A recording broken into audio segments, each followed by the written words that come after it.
You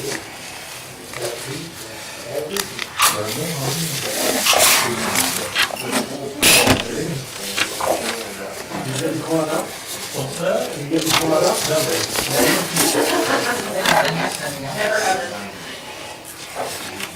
Well, if that happens, then you're probably out just a couple. 100 yards to the north over here. I'm running the John Deere on face mask. Oh, Karen bought that, I think. He lost his one that he normally would. I found it. I found my order again. What's your thoughts on it?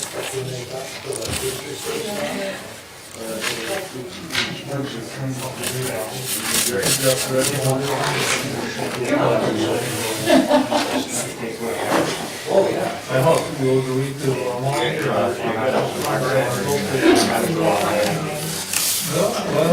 think I got to shut up. Thursday, I was thinking, I found it. You know, I could always have a ring. That's funny. That's when somebody's being annoying, huh? Well, you didn't want to leave it, right? Oh, you did?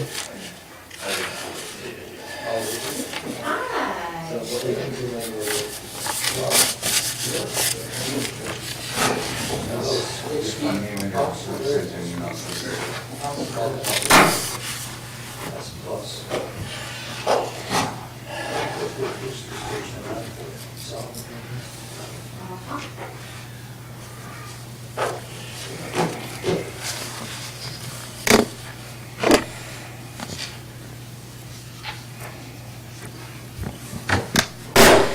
I'm going to call the meeting to order at 6 o'clock for the Bath Charter Township Board meeting for the agenda. We're going to start with 1, which we've called to order. Karen, I'm going to skip a minute. You may want to explain to everybody what you explained to us, the few of us that were here, with regards to... So the microphones, the new gooseneck microphones that did not arrive yet. So we have to live one more meeting with the microphones that are in front of you. In order to turn the microphones up to have the most effective sound for the live streaming and the taping of this meeting, we had to disconnect, turn off the speaker in the corner, and there was a speaker up there. So that gave your voice a little bit of projection in this room, small amount. But it was creating feedback. It's that terrible sound that you hear that clears their ears up. So in order to turn these up really high, we had to turn those off. So your projection in this room may be very limited. You may want to speak up so that everyone can hear. Same for the podium microphone. Thank you. No, thank you, I appreciate it. So everybody here understands during public comments, they'll have to talk a little louder in order for, I guess, for it to be taped or for the rest of us to hear. All right, we're going to take number 2, which is our civil reflections. So if you all stand, please, I appreciate it. We'll do Pledge of Allegiance. I pledge allegiance to the flag of the United States of America and to the republic for which it stands, one nation, under God, indivisible, with liberty and justice for all. We'll have a moment of silence, please.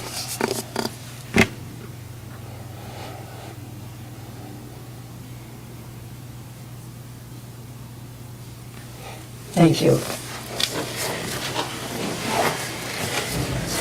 We're going to have item 3, which is the approval of the agenda. Do I have a second for approval of the agenda? What did you say? Approval of the agenda. Are there any changes? The only change will be checking a vote to approve the minutes, but that comes later. So I don't think there's any changes. I'll make some motion to approve the agenda as submitted. Second. All right, Kurt? Mr. Almarigi? Yes. Mr. Benzi? Yes. Mr. Wisswasser? Yes. Ms. Howe? Yes. Ms. Butler Challenger, yes. Mr. Rosecrans? Yes. Mr. Fewens Bliss? Yes. Thank you. And number 4, we have a disclosure of conflict of interest. I want to abstain Nope. from 13BA and 13BB is the MERS Health Care Savings Yes. Program Participant Agreement and the MERS Health Care Savings Program Uniform Resolution. All right, that is there any disagreement with that? We have to move and approve it. Yes, I know. She's made a motion, so I Is there a don't second? know if she can make that motion, but she's asked to abstain. Yeah. yes, she can with a conflict of interest. Well, you didn't make the motion. No, I didn't make it, I just asked. I would She make a asked for motion it. to allow the clerk on the calendar to abstain from the vote on 13BA and 13BB. Support. TB. I'll second it. TBB, okay.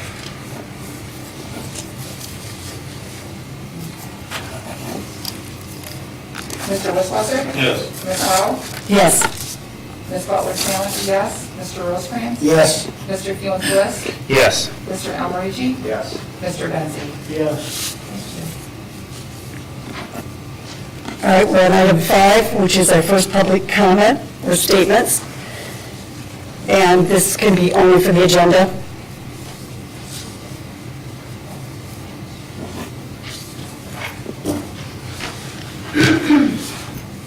Good evening. So nice to see you all in person. Not the truth. My name is Judy Gardy, and I'm president or chairperson of the Senior Services Advisory Board. And I want to speak on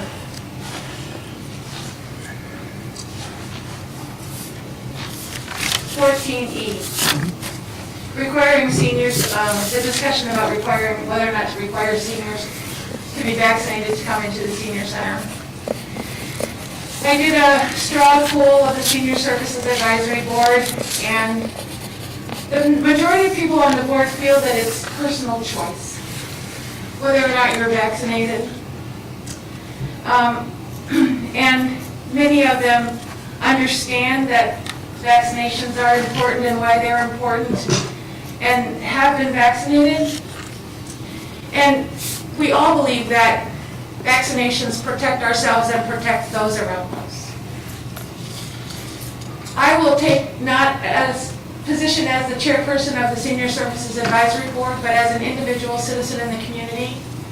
I personally feel that anyone who comes to the senior center should be vaccinated for our protection and their own protection. And that's my comment. Thank you. Thank you, Judy. Is there anybody else? All right, we'll move to, I see none. So we'll move to item 6, which is also for county, state, federal, or other agencies. Doesn't appear to be any, so we will then go to item 7, which is the consent agenda. Do we have a motion? I'll make a motion to approve the consent agenda. I'll second it. Mr. Bensy? Yes. Mr. Wisswasser? Yes. Ms. Howe? Yes. Ms. Butler Challenger, yes. Mr. Rosecrans? Yes. Mr. Fuel Bliss? Yes. Mr. Almarigi? Yes. Thank you. Sorry about that. All right, we go to item 8, which is the approval of the minutes. And I would like to, myself, is there anybody else that, because I would like to change or challenge, not challenge, that's a wrong term, Brenda. I would like to put in a change. It would be on page, where we have comments. So that would be next to the last, well, actually, it's page 10.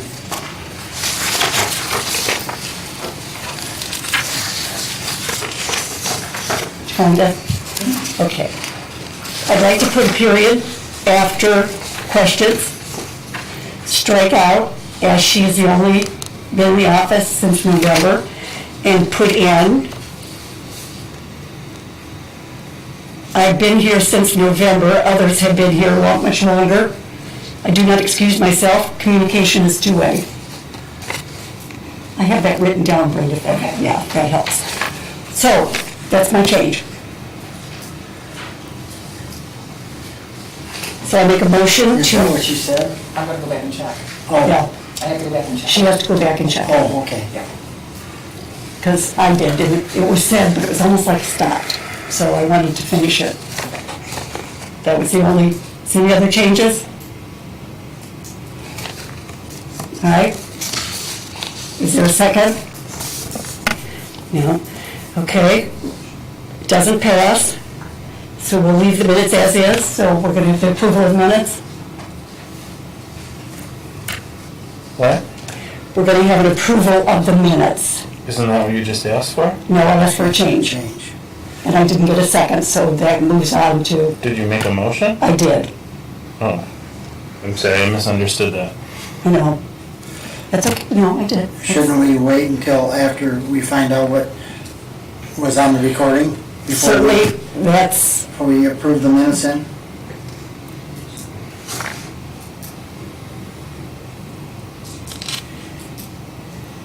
so is the motion not to approve the minutes until the clerk has a chance to check? Yes, I'll make Okay. that motion. I'll second that. I don't think we need a motion for that. I think we do. Only because we're We're not- checking to make sure that the minutes are correct, and if the minutes are not correct, then, I'm not sure if we do or not, but I did. You don't make a motion to not approve something. I'm making a motion to approve it. She's saying she has to check it. I thought you just said that that motion didn't get seconded. It didn't get second.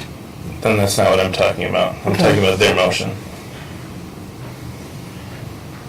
Whose motion? My motion Do you is, know what the motion on the floor is? The motion on the floor is to hold the minutes until it's time for Brenda to check, for our clerk to check it out. To not accept them. To not, well, no, she's going to be checked to see what the He video said to says. not accept them. That was the wording that he used. yes. Not accepting. Not it at this accepting it point. as is. Yes. Okay. I'm saying you don't need a motion for that. You just take no action and then you take action on them in the future. Yeah, that's- Okay. You can do it that way. You can do it that way. Thank you, Joe. All right. Now, do we all understand what's going to take place with the minutes? Okay. Item 9, approval of vouchers. I'll make a motion to approve the vouchers as submitted. Thank you. Second.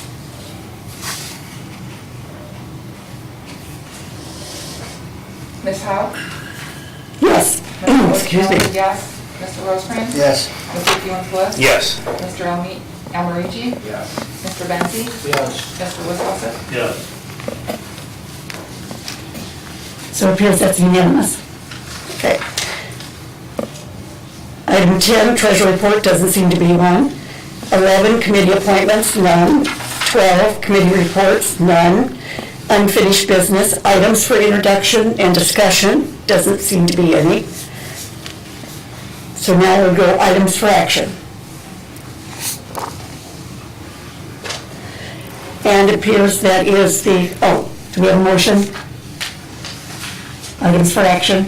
I would move the MERS Healthcare Savings Program Participation Agreement as written by Superintendent Hillebrand. Support.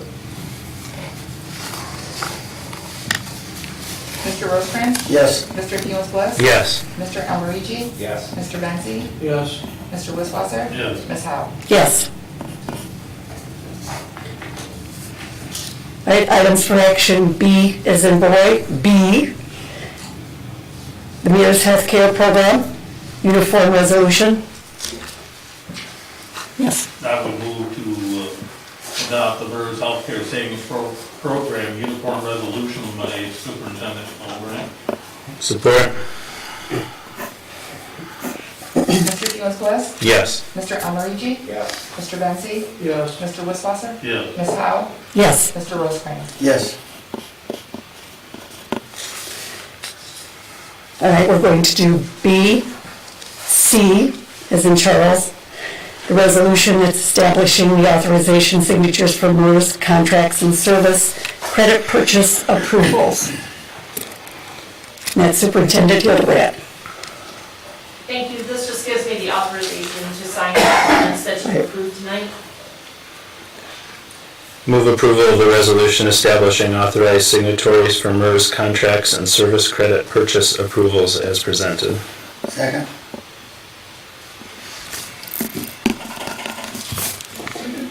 Maria, I have a question.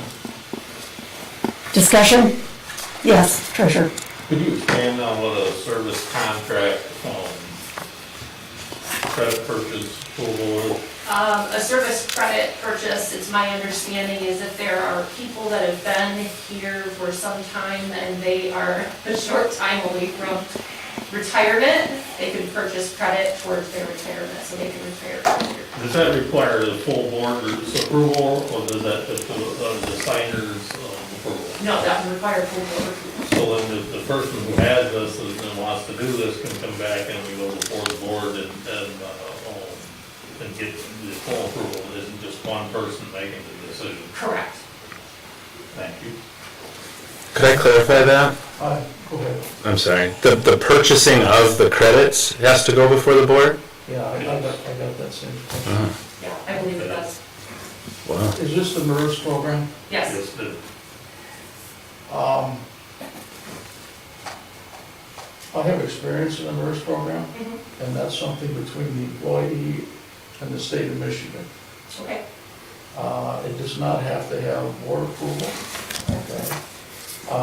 They're allowed to sign a contract with the state of Michigan, and they can pay for it in several different ways.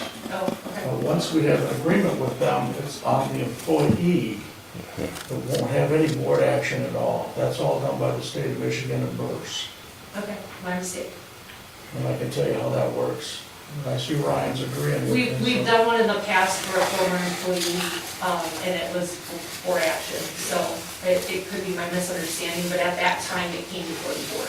Yeah, okay, well, I suppose we could do it that way, except I know we don't have to. I know that Okay. they can write And down it the could be that contract. was how it was handled by the former superintendent? Yes, they can do that. Okay. probably be wise for the person who's doing it to contact their MERS person and ask them. Absolutely. Yeah. It'd be real wise to go over and have a meeting with them, what all those people do, and get their contract, and how much it's gonna cost, and Take a day off and. take a day off, and figure it out.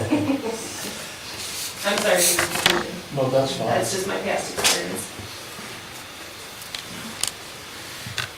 Are we ready? Is there any other discussion? I need a vote.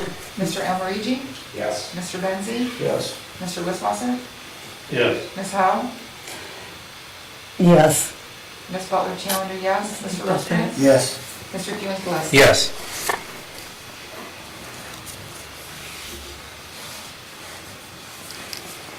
All right, D, which is items for action, department restructuring.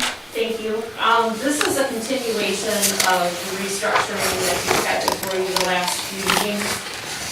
The job description for recreation coordinator combines both the recreation position that was full-time, or excuse me, part-time 32 hours a week, with the farmer's market manager position, which was approximately 15 hours a week.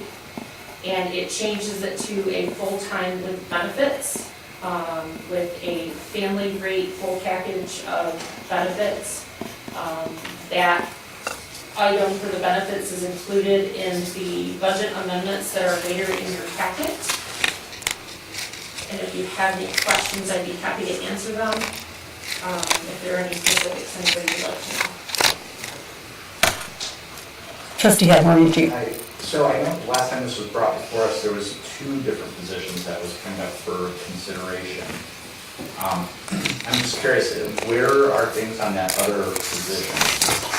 It seems to be the desire of this group, at least at the time that I was presenting it, to keep the senior center position as a senior center position, and to keep this recreation position separate, so that there was no oversight from one to the other. I am still looking at that, but I don't know if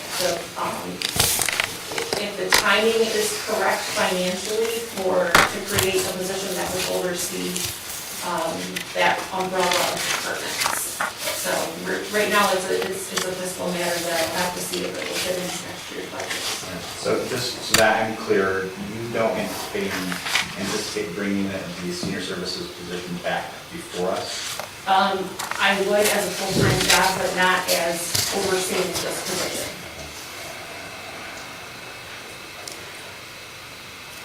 I have a quick question. Dovetailing on what Jason was saying.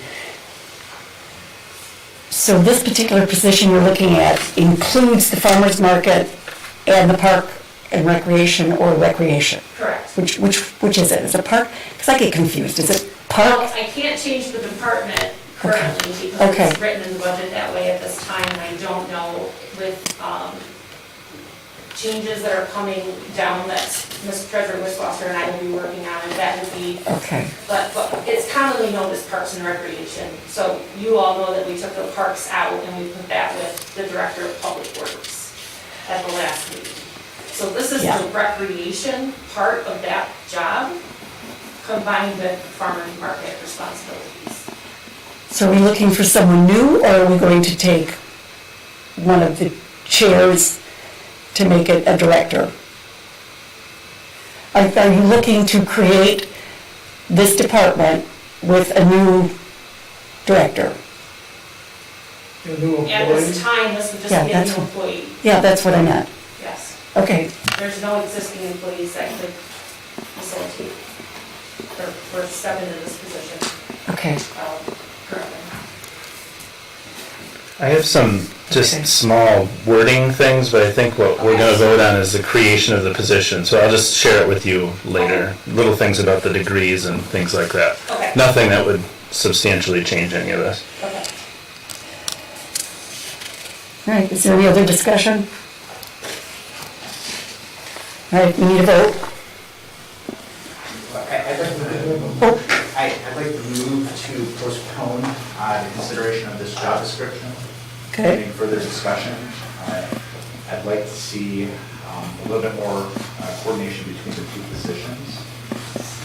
I do worry that this is not substantively different from the current Parks Director position that exists within the township, outside of the responsibilities of the farmer's market, which I think can be subsumed, and then, of course, the full-time.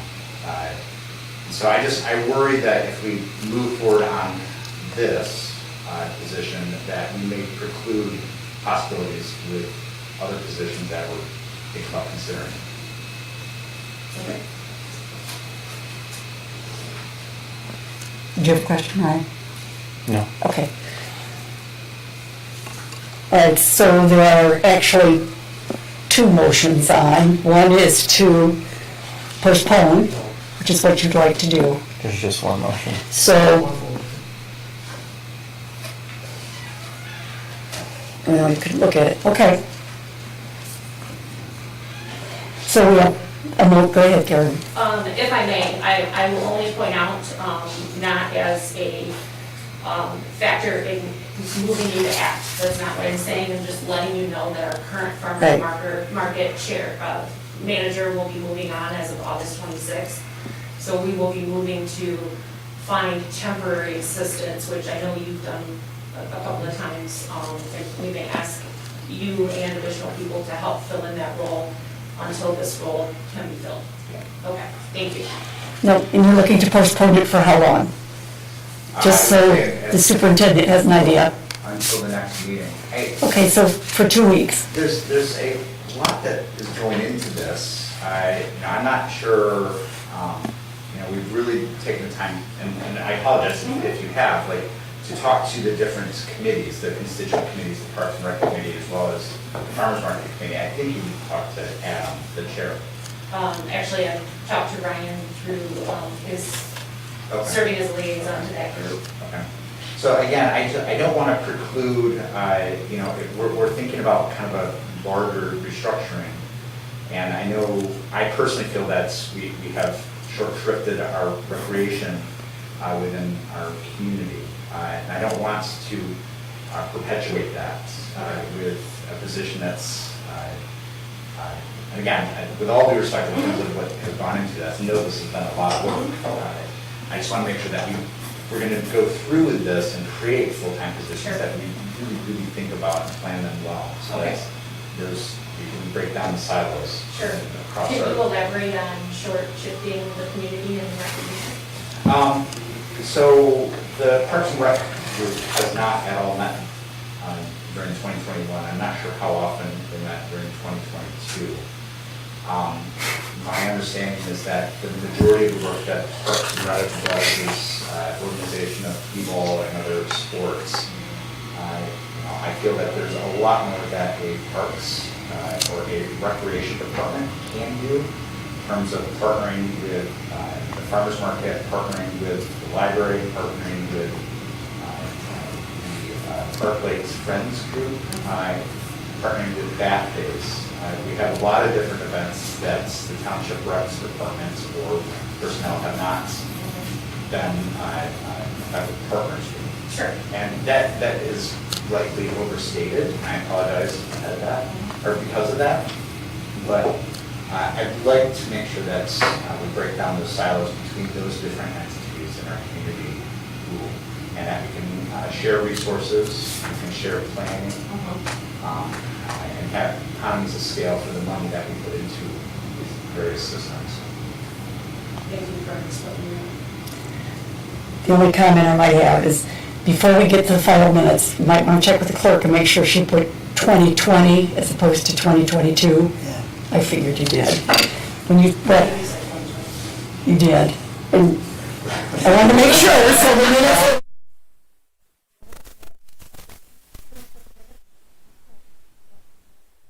All right, so is there any other discussion? You need a second. So should I need to, I'm sorry, what? You need a second on that motion. I know, but I have to read the motion so everybody understands. We're looking to postpone this particular item D, Department of Restructuring, until, what, 2 weeks? Yes. Okay. So I need a second. I'll second it. Go ahead. Got it? Okay. I do. Well, we always second. Another discussion with regards to this? Yeah. You don't have discussion between the first and the second. You have it after the second. No, you have it between. I'm sorry, that's incorrect. Okay, guys. I'm like, You can look it up and fax it to me later. you can look it up and fax it to me because that I would be will. helpful. I Thank you. guarantee it. Thank you. That would be Can I very send my helpful. comment now? You can, as long as we don't have, if we have a second, we have that. Our discussion is, go ahead. I don't think we should postpone it. I think we've put the rec position on hold too long. I think everything Jason said is correct. We've shifted things. We need to build bridges with those folks, but the only way we're going to build bridges with them is if we have a person in place to do the bridge building. We could write those things into the job description if that's helpful, but I don't think there's fundamentally anything else that we're going to change structurally to get those bridges to be built other than hiring the right person and engaging with those other groups. We're taking a 32-ish hour person and a 15-ish hour person, putting them together for a 40-hour person, which to me seems fair. I think there'll be some give and take depending on the season for the farmers market and rec, and I think it'll make a good, solid position. We're voting on the creation or expansion of the position. Ultimately, if Karen wants to change departments around or shift those types of resources, that doesn't require board action, and she can still align those things better. What takes board action is the creation of the position. So I think that's what we should do so she can post it and get some qualified candidates.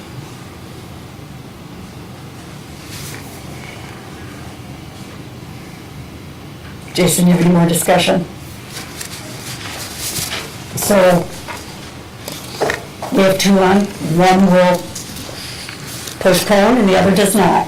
Is that what you're making a motion not to postpone? I can't make a motion when there's a motion on the floor. That's what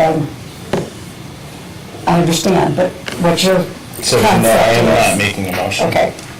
So, go ahead. There's only one motion on the floor. There was never a motion for approval of it. There was never a motion to what? To approve the position No, I understand. We didn't have a motion. Motions. The motion is for your postponement, and then her second motion is for not postponing it. I'm not making a He's not motion. gonna make a motion. So we're gonna vote on whether you postpone it or not. Okay. Mr. Bensy? Yes. Mr. Wisswasser? Yeah. Ms. Howe? Yes. Ms. Butler Challenger, yes. Mr. Rosecrans? Yes. Mr. Fields Bliss? No. Mr. Almarigi? Yes.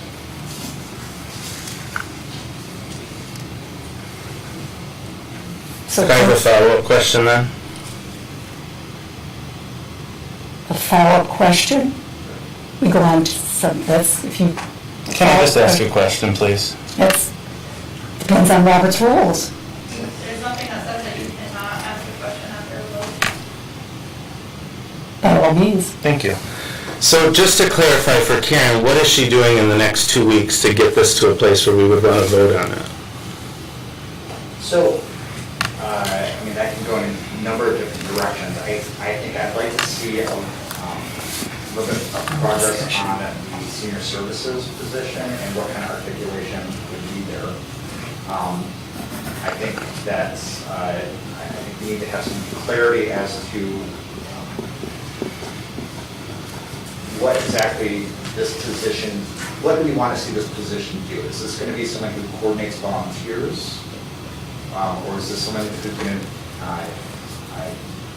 do a little bit more relationship building within the township? I think that if we had some understanding of what neighboring townships do with their parks and rec, that might help support. So what does DeWitt Township do? Meridian Township, in terms of their parks, how is that structured and organized? I'm not sure, when I think about the services that are provided in our township, I don't know if it makes sense to continue to have a senior services as this island in and of itself. They obviously provide an incredible amount of support for the seniors in our community, but with how things look like they're shaping, looks like two separate positions, two different people who will continue doing their separate things. I'd like to see a little bit more articulation. If we can build that into the structure of the position, that's going to reinforce those relationships. So, to be specific, I think seeing two set of job descriptions side by side, as well as kind of not a formal analysis, but analysis of what neighboring communities do with their recreation departments.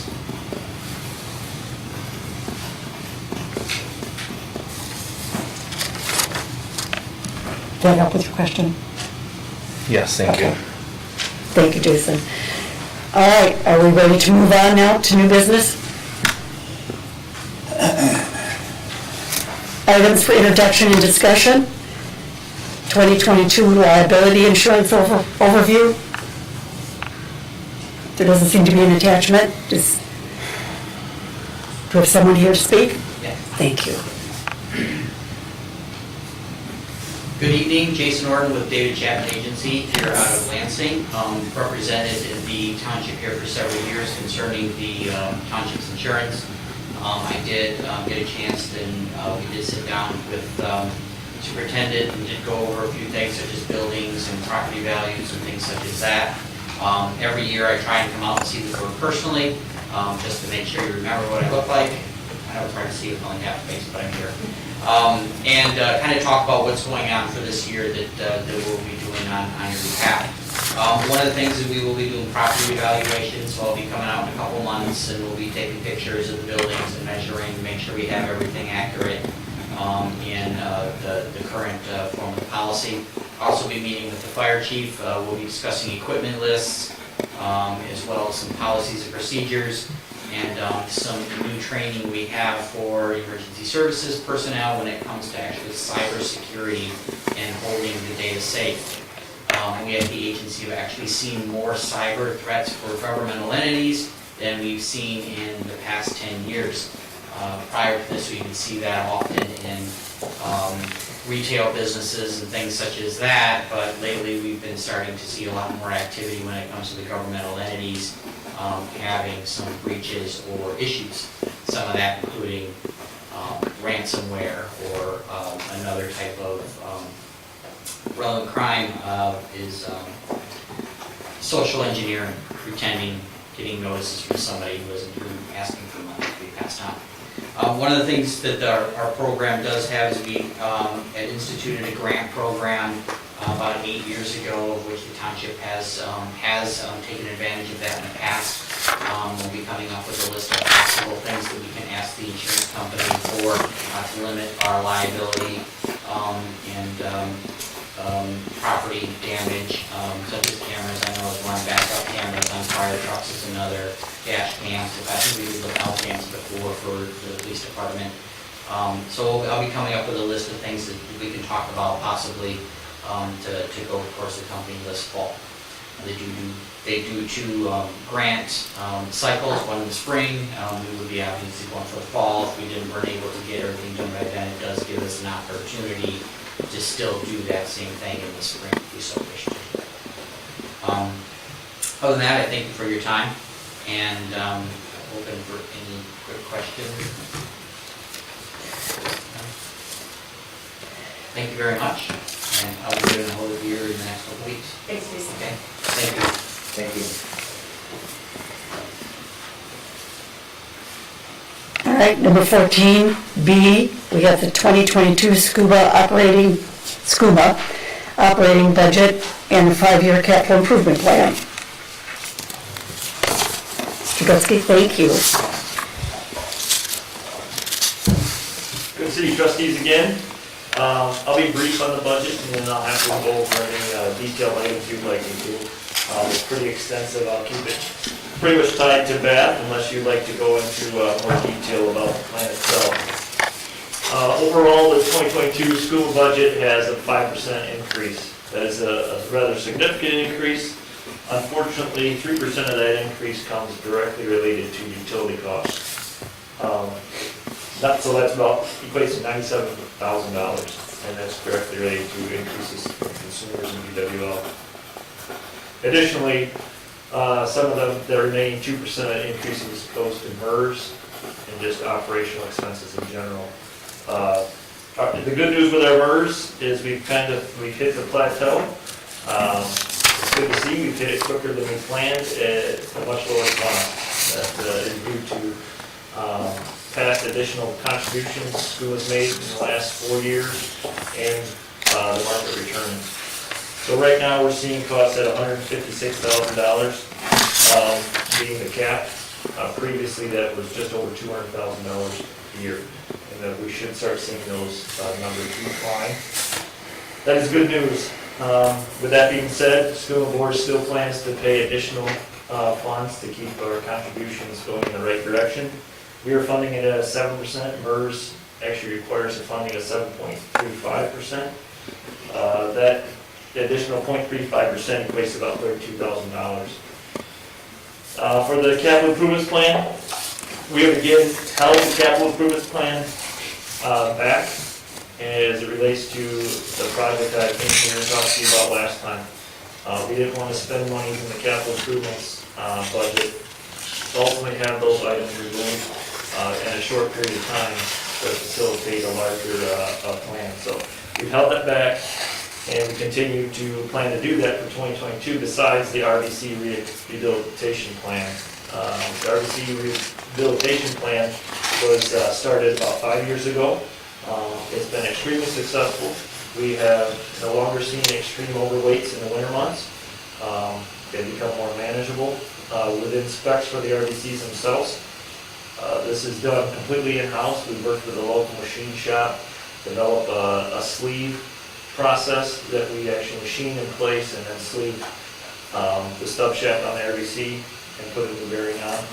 The cost for that project's been pretty close between $50,000 and $60,000. We budget $65,000. We are seeing some of these commodities increase. As far as metal products, that's what we're dealing with. So that'll be the only CIP project of any significance we'll be moving forward with. And as for the bath collection system alone, We would have continued on with our odor reduction plan. This includes the introduction of diffused air in a lot of the wet wells and removing some of the chemical additions that we've become accustomed to over the years. The cost of the chemicals has continued to increase, so about 2 years ago, we've tried to go down this little pilot program of aerating these wet wells and then installing odor elimination canisters in some of the strategic areas of the force mains and ultimately close proximities to some of the residential areas such as 208. Crossing our fingers, things seem to be working well. That has lowered the chemical cost for the that township nearly $40,000. So we're happy to see that working and hope to continue the progress of the system in fact to eliminate those corrosive natures of the wastewater. Any questions? I'm happy to dive in more detail as it relates to the budget. Yes, sir. Brad, is the MERS funding for the increase for the employees, is that paid for by the processing or is that paid for by ownership? Ownership. Plan. But all of MERS retirement plan is played out of 200. That's the way it's been. That's the way we continue to operate it. And our ownership, I believe, is 20.17 or something like that? 16.72%. 16.72%? Yes, sir. Thank you.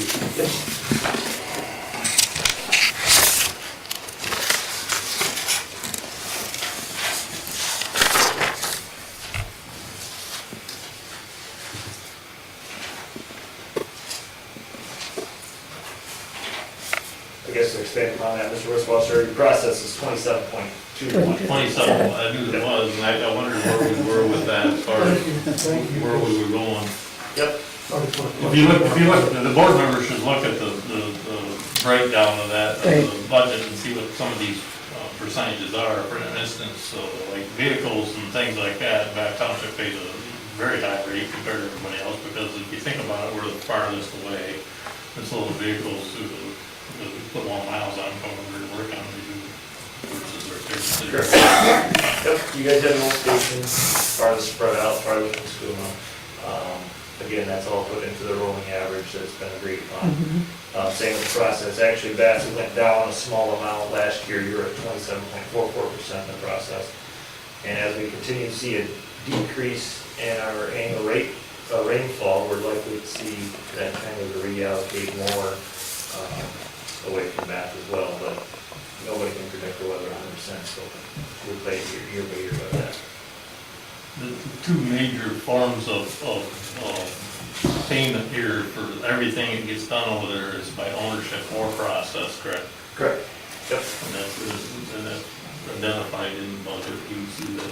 So in the budget, if you look under the 200 account, that would be the ownership account, and 201 would be the process if you really want to dive into the individual line items there. 201 again is process, 200 is ownership. So I know you guys have a full budget if you want to dive into that. And, I'm happy to go into that in depth if you'd like, or if you'd like to reach out with any questions for me. I'll happily get hold of you. Thank you, Rick.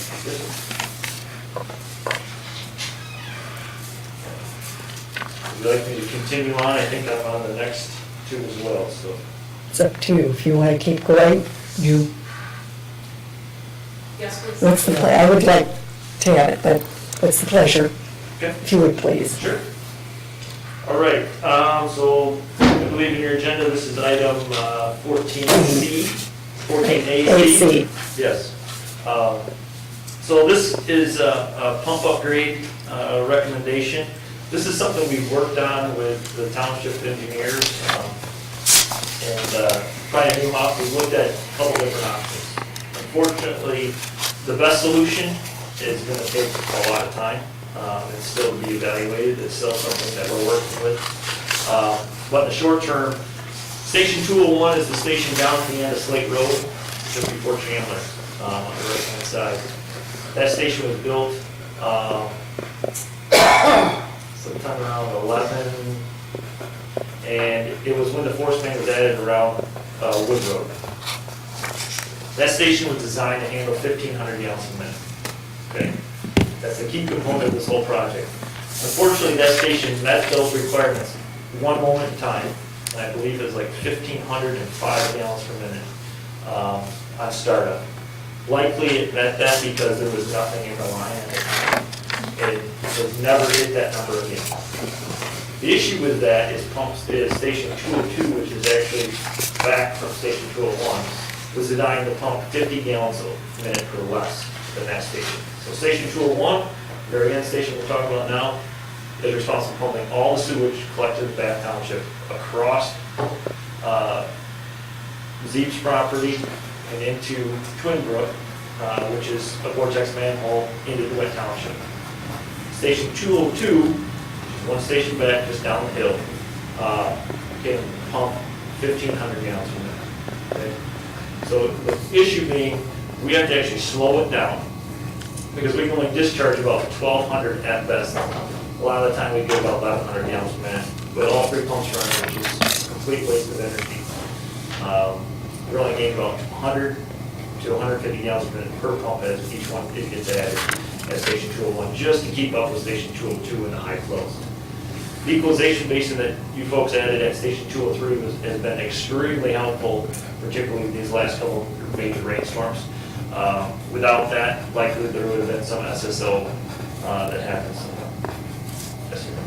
Sorry, I don't know if I misheard you, but I think this might be relevant. So you had mentioned that the one time that we had met our max for the pumping, it was pumping nothing. Did I mishear that? I might have misspoke. So the very first time that you actually met the criteria of which it was designed, there was nothing in the force main to pump against. So it was going into an empty line. It had nothing to restrict it. So it actually met the design criteria. Got it. Once we've been in operation, we've never been able to meet that, unfortunately. The engineers that worked on it long before I got here, to put it frank, it was not a well-designed project. So there's been a lot to overcome. But we've worked through it. We've done a lot of different things. We've tried cleaning things. We've added air release. We removed air release. Ultimately, the item that we'll be talking about next was ultimately originally installed in this project, but then later removed to help try to get the flows back up to where they were. So, I apologize again if I'm slow in this regard. So the issue of the pump is not that there isn't material to push through at 1,500 gallons per minute. It's that back pressure is preventing the restriction. Okay, Yep. Thank you. Yep. So the restriction in that line exceeds the ability of the pumps that are installed. So our most cost-effective way to try to address this is increase the pumping capacity. Without changing the line, your only option is to increase horsepower. And that's what we're presenting here. It's something that we would do in-house with some local vendors' help. We think that the best idea would be to install this one pump for the wet weather higher flows to ensure proper capacity across the contracted line through DeWitt Township. And then take that pump that we took out and use as a backup for the remaining two for the dry weather flows. So we'd actually have a backup if one of them fails as they're getting up there in age. Typical life expectancy of these size of pumps we've seen anywhere from 10 to 20 years. I know that's a very broad span, but the reality is they are underwater, they are in sewage, and they run most of the time 24/7. So, Yes. Some sarcastic questions. So if you add more horsepower to the pump, that increases the pressure within inside the pipes, the receiving pipes. Yep. Do we have a good understanding of the pressure rating or the age of those pipes? Yes. There might be a secondary issue down the road. So the 1,500 gallons a minute is what's relevant, right? Okay, so 15 in a pipe, any pipe, 1,500 gallons a minute fits through, it's going to create a certain amount of pressure.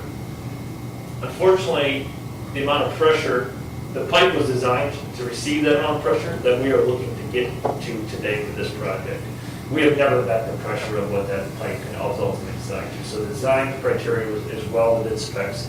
There'll be no conditional issues of the actual pipe itself to really handle the extra flow, because that's what it was originally designed to do. Even though we're going to increase the pressure, we're increasing it from something that was never originally capable of doing the original design. Does that make sense? It was Yes. greater than what we've been putting into. And how old are those receiving pipes? Karen, do you remember when you guys ultimately contracted, before my time, but do you remember that when that force main was installed? I feel like it was 2009 to 2011, something like that. I think you're correct, but I can't say for certain. That was before I my have to time verify too. for sure, but that, it's relatively new, as far as the system goes. I'm clearly not a plumbing engineer No. person, so. Good, great question, great question. Ultimately, that's what we're trying to do. We're trying to actually, because right now, you have contracted capacity, I believe it's 1525 to Good Township. You have to actually store it more than you need to, which we always plan for the worst case scenario. We can never prevent a 1,000-year event, but ultimately, we need all the tools in the toolbox to even get us close. And unfortunately, this being as key component as it is, it's the main one that discharges all the sewage. We're being held back by that situation. And really, it comes down to, we're at the point of where we either have to look at purchasing a pump of a similar size as there, or upgrading, and ultimately, the price that we're getting back on some of these newer pump companies coming out. I believe the Home was what we recommended through Du Bois and Cooper. You wouldn't really buy the pump that's in there for that price at the lower horsepower just to keep doing what you're doing. So we feel like this is a rather good project, a good use of funds, besides the additional cost for installing the new equipment.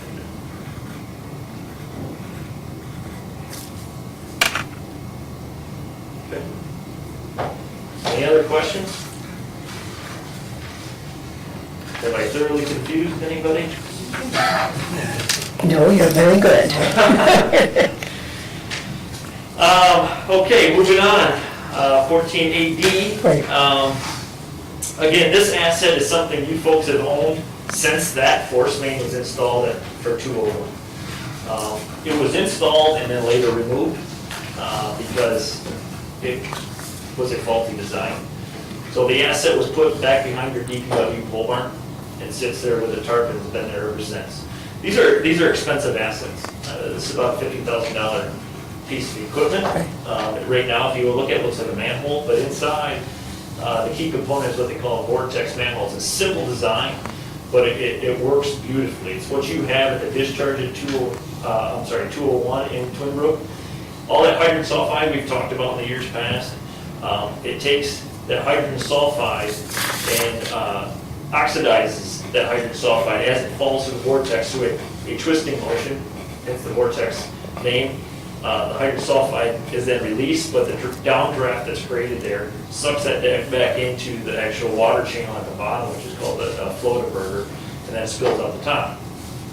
They work beautifully because they are minimal maintenance and ultimately no operational costs other than the initial capital expense. There's no chemicals to be added, but it completely solves the problem. We take the readings from hydrogen sulfides in the hundreds of parts per million to zero at Twin Brook. It's a beautiful product. They're expensive, but you've got to have certain design criteria. And this goes back, Karen, this might have even went back before you started. It might have been when Dan was here, but Prime Newhoff looked, well, actually, I think the project was with C2E yet. They looked at reinstalling this at the discharge of 208 down here at Webster and Drive. And if you remember back, and Drive had to collapse due to hydrogen sulfide. A lot of that is from the upstream products from 208, 209, et cetera, that are down by old M78 Pullman Road. That project was scrapped due to cost, I believe, back at the time. We've since reevaluated where we could put it. We've worked with the new engineers that have been with you folks for a handful of years now, and they've set up the project.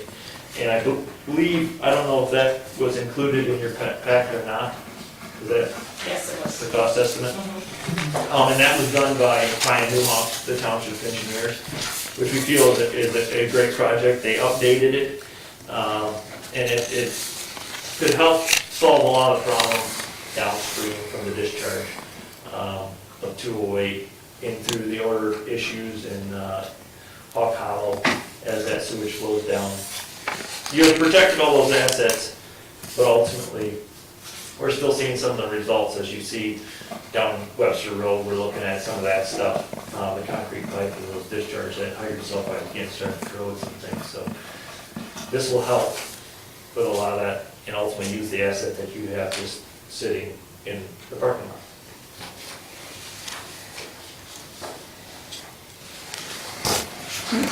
Any questions on any of that?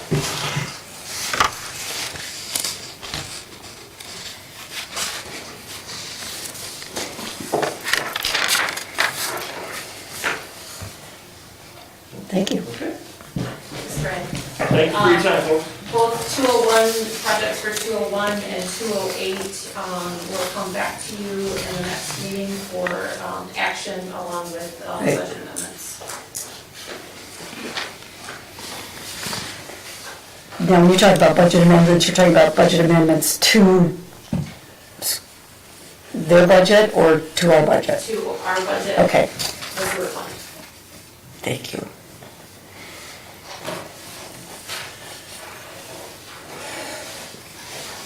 Thanks for your time, Brad. Okay. We're now looking at 14E, which again is what Judy Gardy spoke about, the vaccination requirements for attendance. Yes, Supervisor thank you. Hildebrand, okay. Thank you, I appreciate that. This has been an ongoing item of discussion with the senior center reopening recently. Prior to the reopening, prior to the reopening, the Senior Services Advisory Board did discuss this quite a bit. We had indicated to them at that time that I did not have the authority to require a vaccination for people to come to the center. What I can do is require them to wear a mask, which is what they're currently being required to do. I know there is some discussion and some dispute that people are not adhering to the mask mandate at all times. Our director, our coordinator, Brittany Matsumoto is trying her best to monitor participants and make sure that unless they're eating and drinking, that they are wearing their masks. And practicing correct hand hygiene, whether that be washing hands or using hand sanitizer. Where it seems to become difficult is when people are participating in activities after lunch, whether that be card playing or another activity, where they may remove their mask and we're going to take a drink of something they have left over from lunch, and then they may not put their mask back up immediately. As you heard, former Supervisor Paula Clark and Marilyn Washington were here a couple of weeks ago. There is a desire by some that in order to come to the center, they would wish us to have a vaccine mandate. And I know that some of those people have reached out and written to some of you. Paula, I think I was included on that one that she sent to all of you because she could not be here tonight. So I'm really looking to you for some discussion and some guidance on what you would wish to do with this matter. Do we know how many people attend the senior center that aren't vaccinated? We don't ask that question. What we do offer to them, what Coordinator Matsumoto offered to them even before we opened back up, was the opportunity to secure a vaccination for them if they needed assistance with obtaining one. But no, we do not ask them if they're vaccinated, nor do we, at this time, we simply offer the ability to help them if they need help still obtaining one. Do we have the right to ask anybody if they're vaccinated? I do not believe so. I believe that it's private information because it is public information. We do have the right to ask people if Yes, they're we do. vaccinated. They don't have to tell us, but we have the right to ask. We have the right to exclude them from access to facilities. That's correct. So, Yes, trustee Amriti. So I had a conversation with a couple of community members over the past 2 weeks on this issue, one of which was, made a very powerful argument that I have to say that I fully agree. And so I say this without having firsthand knowledge about exactly what happens in the senior center. But my understanding is that there are members of our community, let me make two points. One is, we know, let me make 3 points. Could you make one of them? Number one, we as a board, I think we're all on the same page in terms of our understanding of the pandemic. We have honored the county emergency orders for meeting in person, not in person. And so I think that's, it's fair to say we understand that there's, that the coronavirus is a serious risk. And it's a serious risk for, especially for certain portions of our population. And so we have vulnerable individuals. Those vulnerable individuals vary in a variety of different ways in terms of pre-existing health conditions like diabetes, obesity, but also in terms of their age and senior status. And so we know that our seniors in our community are at elevated risk for complications related to the coronavirus. So with that, I think we should take seriously the health and safety of our seniors. So that's point one. That's probably 2 points in here, but point 1A and 1B. The point 2, I could do sub-points here.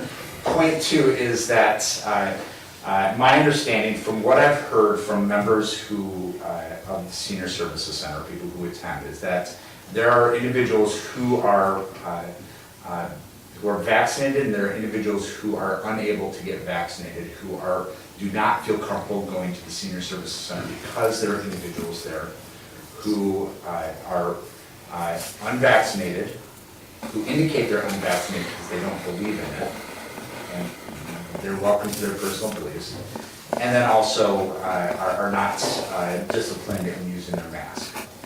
And so, looking at how people use the Senior Services Center, of course, there's Bridge, Euchre, but people go there to eat.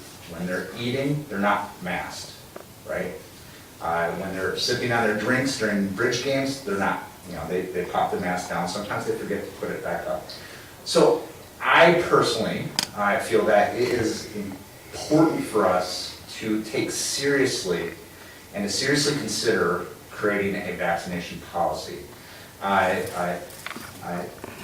to protect those individuals in our community who are vulnerable, and those in our community that do take seriously the pandemic and take their health seriously. I don't want to serve individuals who flout the fact that we are members of a community at the expense of those individuals who want to be good members of our community. I'm sure there's another point. So, I think I saved it in 3 points. Trustee Rosencrantz, go ahead. I've been around them people for a lot of years.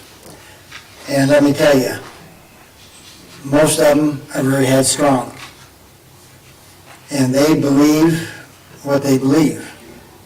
And all you're going to do is keep people from coming there if you go ahead and mandate this. If you want to make them take a test to make sure they haven't got it, or whatever you want to do. And there, like you said, there are people that do not, cannot take it. The doctors told them not to do it because they cannot, their body will not work with it. And I just think that it's a wrong thing to do for our seniors. Question. Oh, am I asking you? Yeah, I'm asking, Okay. I'll ask you a question. Yeah. when you speak that they can't do that, but they still attend, Yeah, so we don't know then if they're asymptomatic or if they're symptomatic, because there hasn't been a test that's done. In other words, someone who says they can't do it because the doctor said, and I understand that completely, but they still attend the senior service or the senior center. So we don't know, we being whoever was at the senior center, have no clue whether that individual is infectious or not, for lack of a better way of putting it. In other words, if the doctor tells them they can't take COVID. they can't take the injection, the shot, because of whatever reason they have, but they still attend, Yeah, how do we know, or how does anybody know, if they don't continue to wear a mask, that they're not infectious to everyone who's there? anybody, even if you had the shots, can pass it on to each other. And if you are That's low, but yes. among, there's a pretty good The percentage. breakthrough for that percentage, 0.07%. I think it's still, I was going to say, it's still in the single digit. It's sub-single digit, but But Well, less than a single it's still a possibility, and you're going to, so you've got the people that have been vaccinated Okay. are going to blame the people that didn't get the shots because they passed it around, and they're the ones that are spreading it. You're thinking, Anybody can spread it. but the chances of someone who's had the shot spreading it is lower than the one who hasn't. So I guess I'm not sure I'm understanding, if you can't have the shot, why you would attend. They want the camaraderie of these Okay. other people. These people, a lot of them are living alone. They need each other. So you think they'd be okay submitting to an exam each time they come? Who's going to pay for that? Well, that's the question, that's what I'm, Most of these, a lot of these people cannot afford to pay for the test unless it's free. so that's something the senior center needs to look at as an expense. Is that what, would that be, I don't know, I I don't mean, I don't know. know, that's what I, Oh, they cost, I see them at Myers. The ones that they sell are three tests for $9.99. so it's I almost see them at not. the pharmacy. So if they come once, but they come every day, Well, every third day. okay. Every other day. They only Monday, Wednesday, and Friday. So one kit would be good for 1 week? Okay. We have about 55 people coming, average per day. But we don't know how many of those are vaccinated. Okay.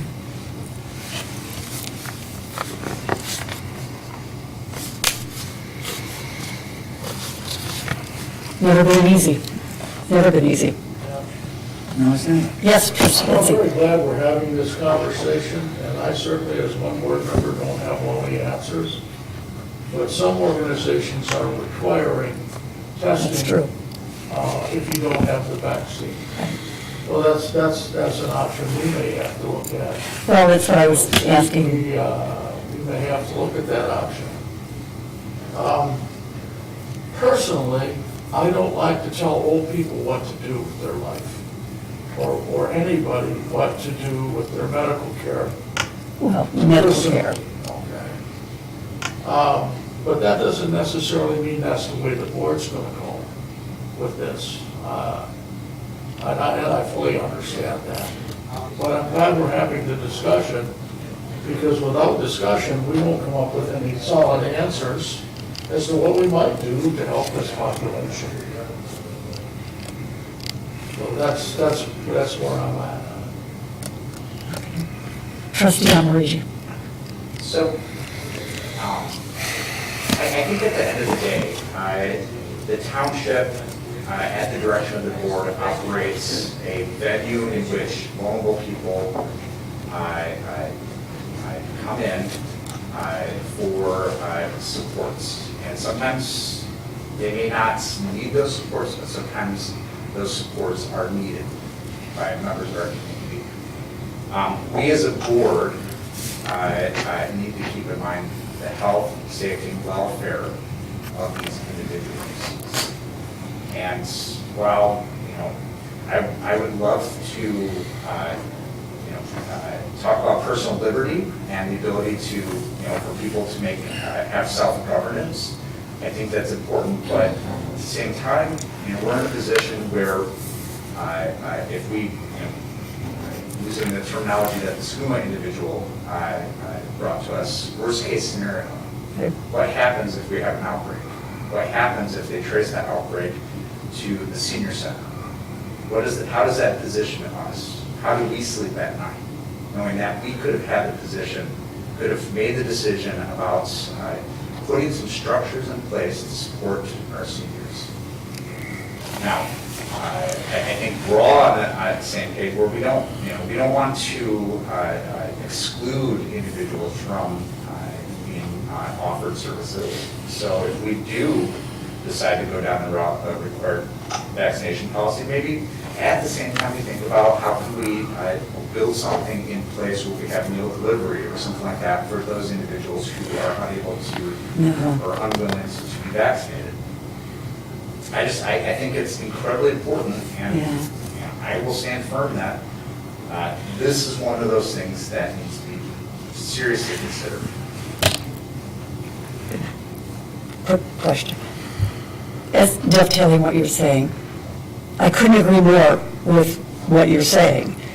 The question has to come up is, they obviously need the interaction. Yes. Okay, this is what one is saying.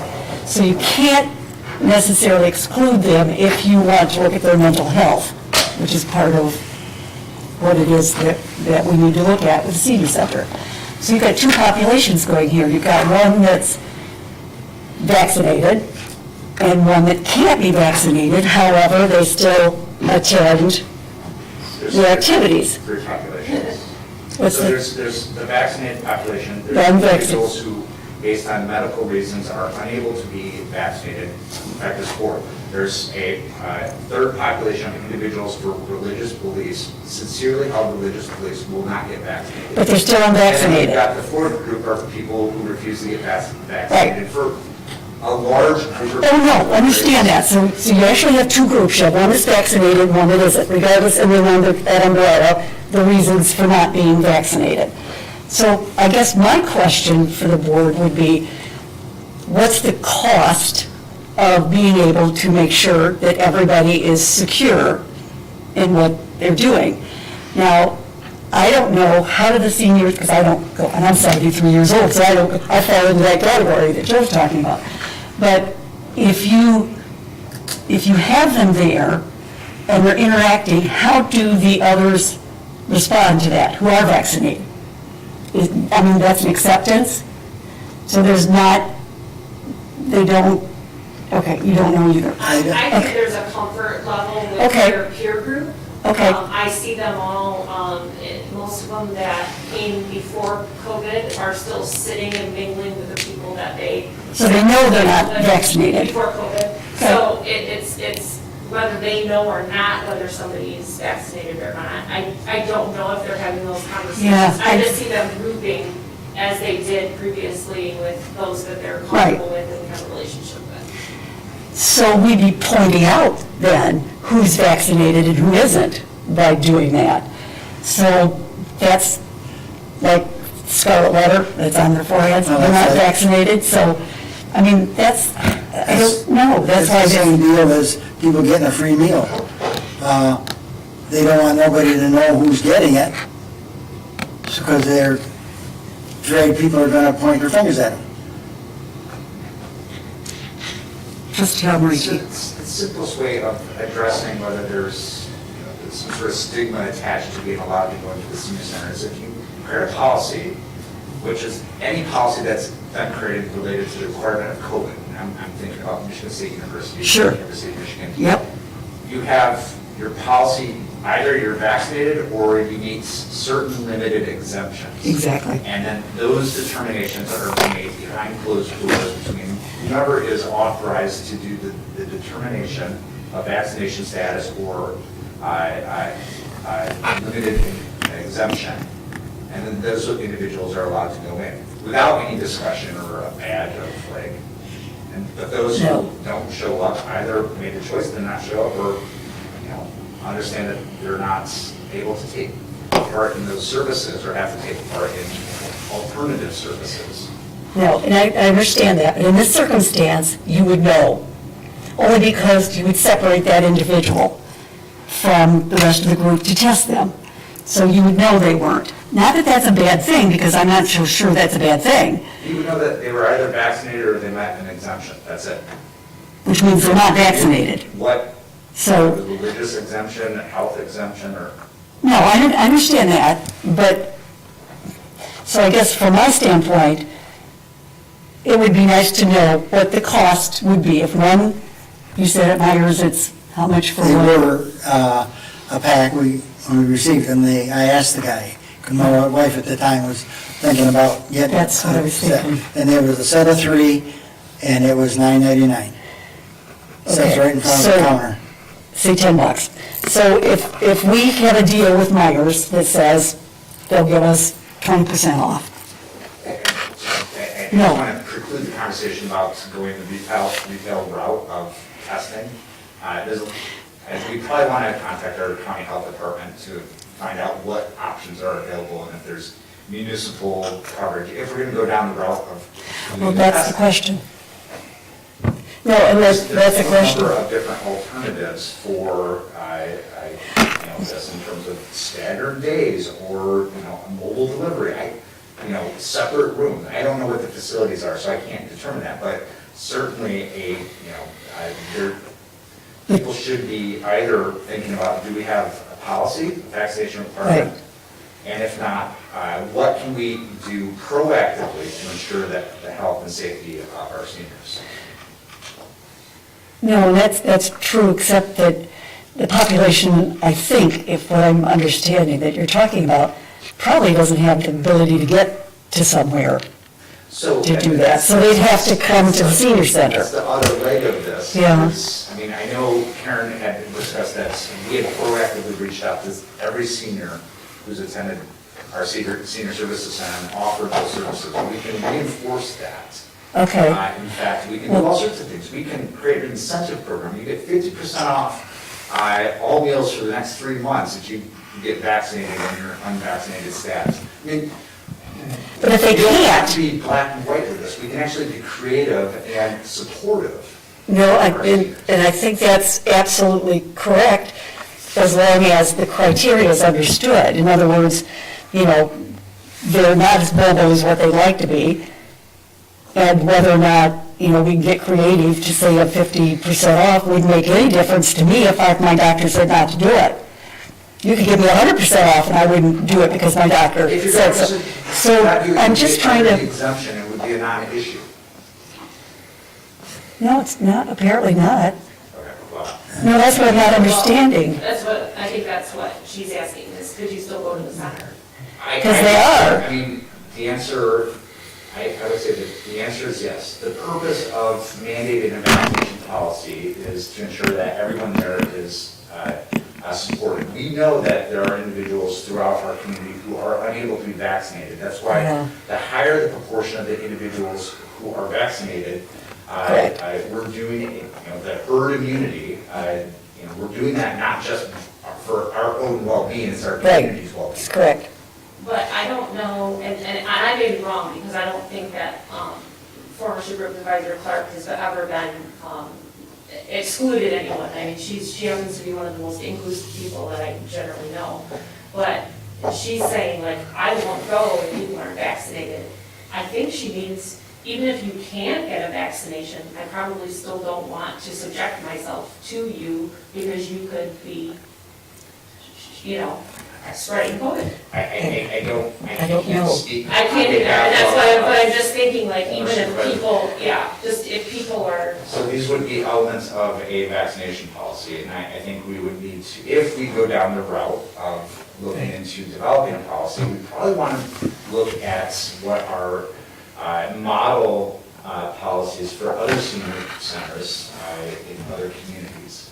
I actually tried to, in preparation for this, try to find some, and I could not find any from Michigan. I didn't go further out, but I was not able to locate any from Michigan.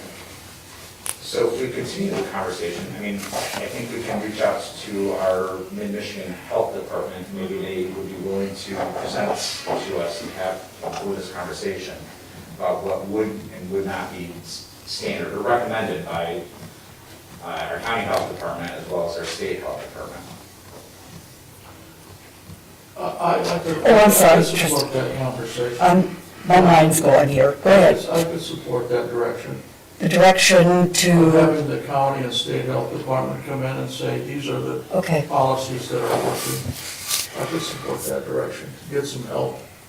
so that's part of the, I just want to make sure that we're not going to discriminate against anybody that lives here somehow, exactly. that need these services.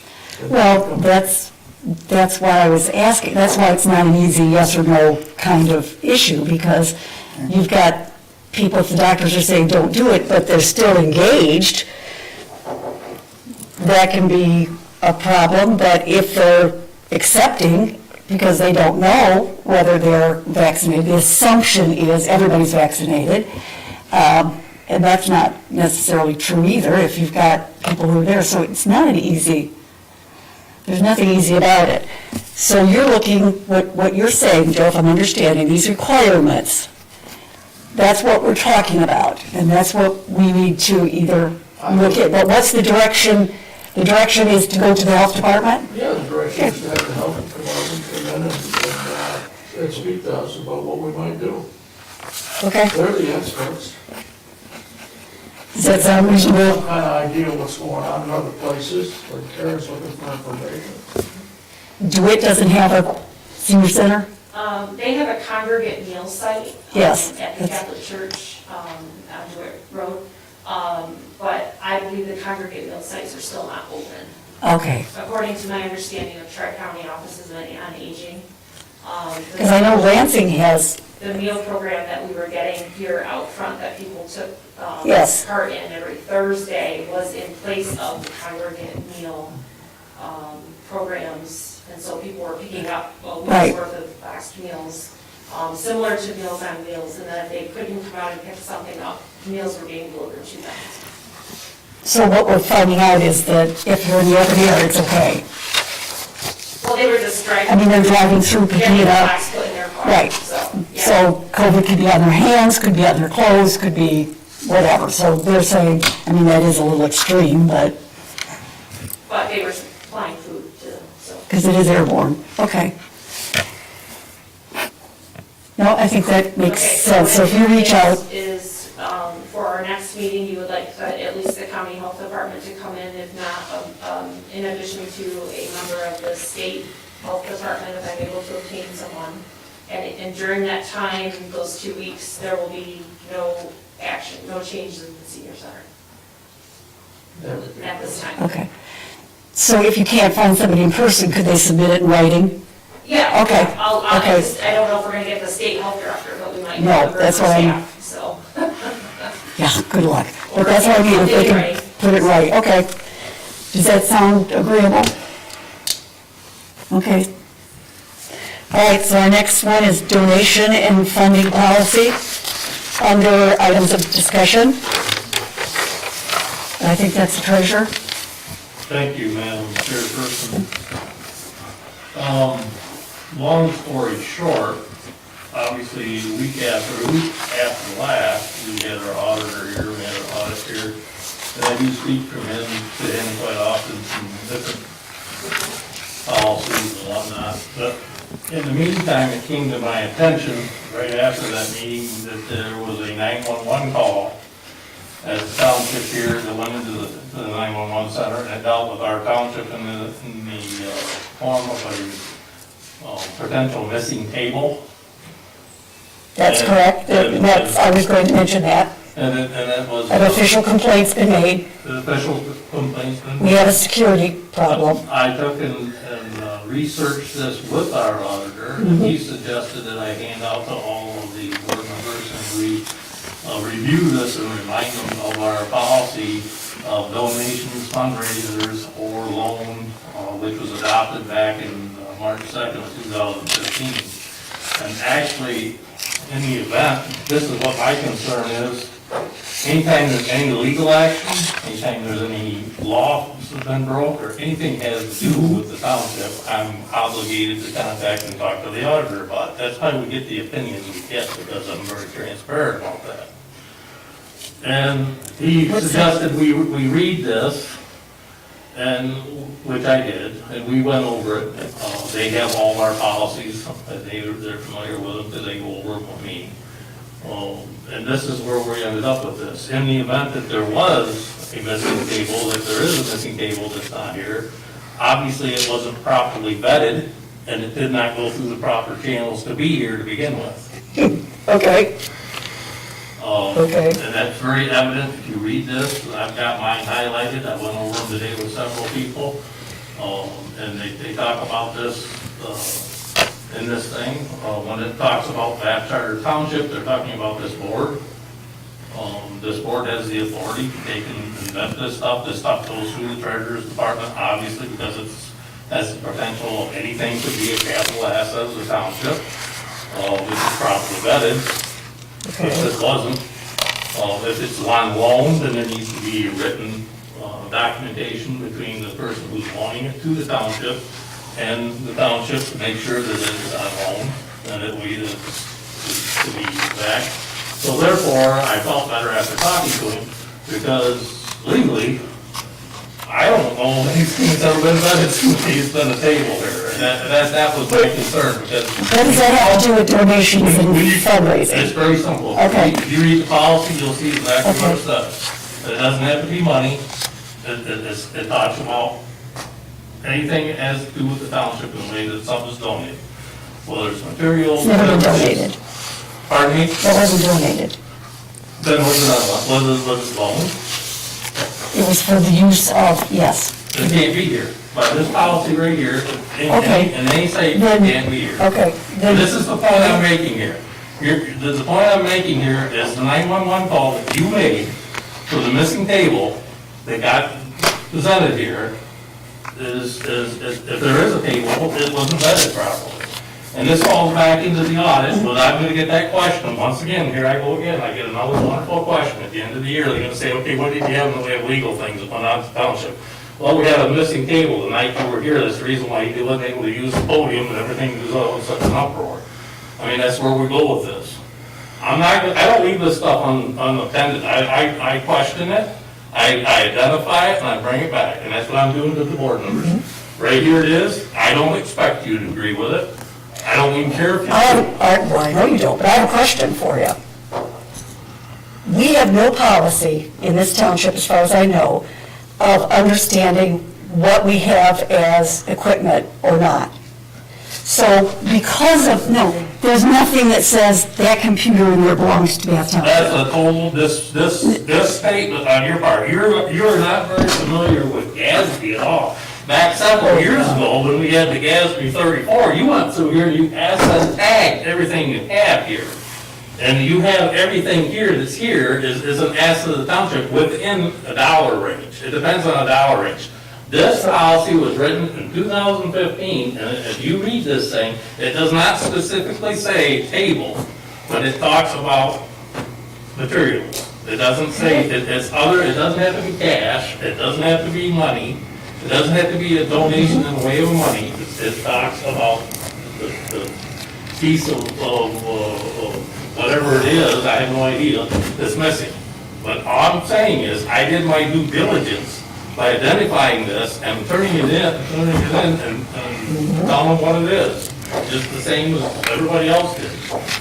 So that's my report. I gave everybody a copy of this, and it was suggested that the board members maybe review policy, if they want to change it, they want to add to it, to put something else in it, then the board can do that and make it more explicit. If that's what you want, that's fine, that can be done, but I did what I was supposed to do here, because this was a legal threat to the township. Oh, there's no question, it's a security breach. But tell me again, that you gave everybody a copy of what you have?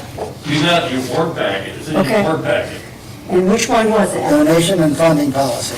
So today's board packet, Today's board packet. I didn't give it to you. Oh, The township packet had it in it through the superintendent. no, I don't have that. Huh? It's in the packet. Well, it may be. I'm not gonna argue with you about it, I just thought. I'm not asking for an argument, I just asked what it looked I like. researched it, and if there is a table here, then it should have been vetted, according to our policy. Well, then so, You can't take and donate something to this township Okay. no more than I can, Okay. without going through the proper channels. I'm going to tell you right now, there's a security breach in Bath Township. That security breach, whether it's vetted or not, doesn't make any difference. And it really doesn't. Doesn't make, go ahead, Jason. Yes. So, I mean, that's a pretty strong accusation. Yes, it is. It's a very strong accusation. Have you actually looked for the table? Is it in Yes. your office? You were in here, you knew nothing about it, I touched it. Are we going to go through this now, before we even finish? You're making an accusation that there's a security No, issue. Steve made the accusation that the table that was taken, the security issue, that it was taken, is something because it wasn't vetted, which means that every single item that we have in this township, from A to Z, has been vetted. So that's basically what he's saying, and I understand. So, They never further. for me, vetting means that you have a tag on it that says, this is Bath Township's property. If there's no tag on it, which as far as we know, we don't even know what we have. It states it right here pretty plain. I mean, if you read this thing, it's pretty plain. If there's any kind of a donation, fundraising activity shall follow proper accounting protocols coordinated through the treasurer's department. It also states that all donations shall be property of Bath Charter Townships. In situations where items are loaned rather than gifted to the township, it should be a written statement of the intended loan.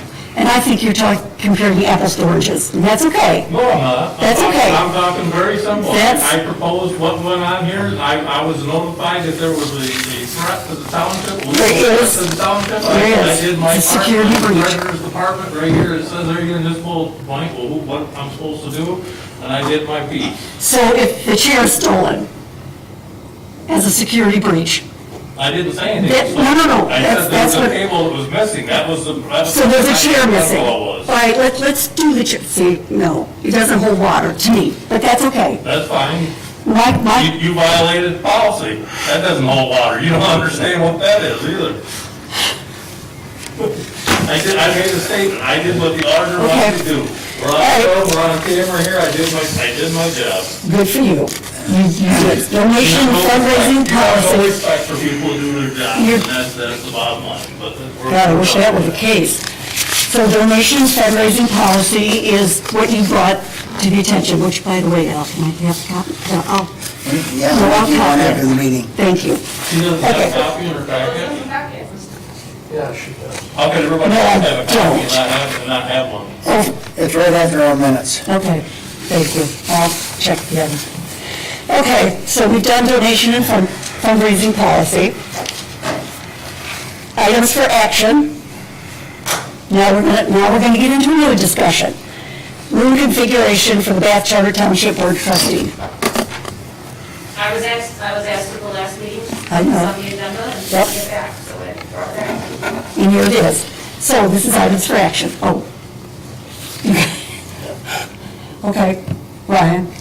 Have we settled that this is the layout of the room? I don't know, have we? As far as I'm concerned, but So what we have here is how we're moving forward. this is what I proposed, yes. This is not what you proposed, but I'm asking, is this the way it's going to be? I can sit wherever I want to sit, right? I'm not asking about where you're sitting, Okay. I'm asking about the layout of the room. I'm not understanding. You're going to have to help me out. Do you see where the podium is? Yep, Is that where the podium's going to be forever? as far as I'm concerned, or as far as, and you're looking at me, so Yes. you're asking, no, Okay, then we haven't agreed on it. no. Well, that's why this is on here. Right, I just asked you like 3 times if we've agreed on it, and you told me yes, so I'm confused. No, I'm confused. I know. Yeah. So, yes. Trustee Amarigi, Thank you. I'd like to make a two-part motion. So I move I move to authorize that the seating configuration of the boardroom is the sole responsibility of the clerk position, and that the physical space organization of the boardroom falls under the superintendent. Second. discussion, and I have it. Try your motion again. You're saying that the superintendent, if I'm understanding, so Karen, she would come in and tell you where you're going to sit? No. Okay. All right, so help me out then. So That's your- we have 3 rules that I see when it pertain to how board meetings are run. So Okay. we have the physical space. So we've traditionally trusted the superintendent and DPW with the space configuration in terms of the AV equipment, the types of chairs, the placement of the chairs, the fact that we have a podium, the television, what's on the walls, right? So the first part of the motion is to formalize the authority of the superintendent to make decisions about the physical layout of the boardroom. The second is when it comes to the seating You can have 2 arrangement motions. of the board, that we authorize the clerk to determine the best seating arrangements per the clerk's purview. And I'm not a clerk, so I can't say what decisions go into that, but probably the order is important when it comes to roll call voting and the like. Whatever the reasons, I think that our prior clerk had that authority, and I'd like to see that authority remain within our current. So I'd like to formalize a resolution to support that. All right, I have a question.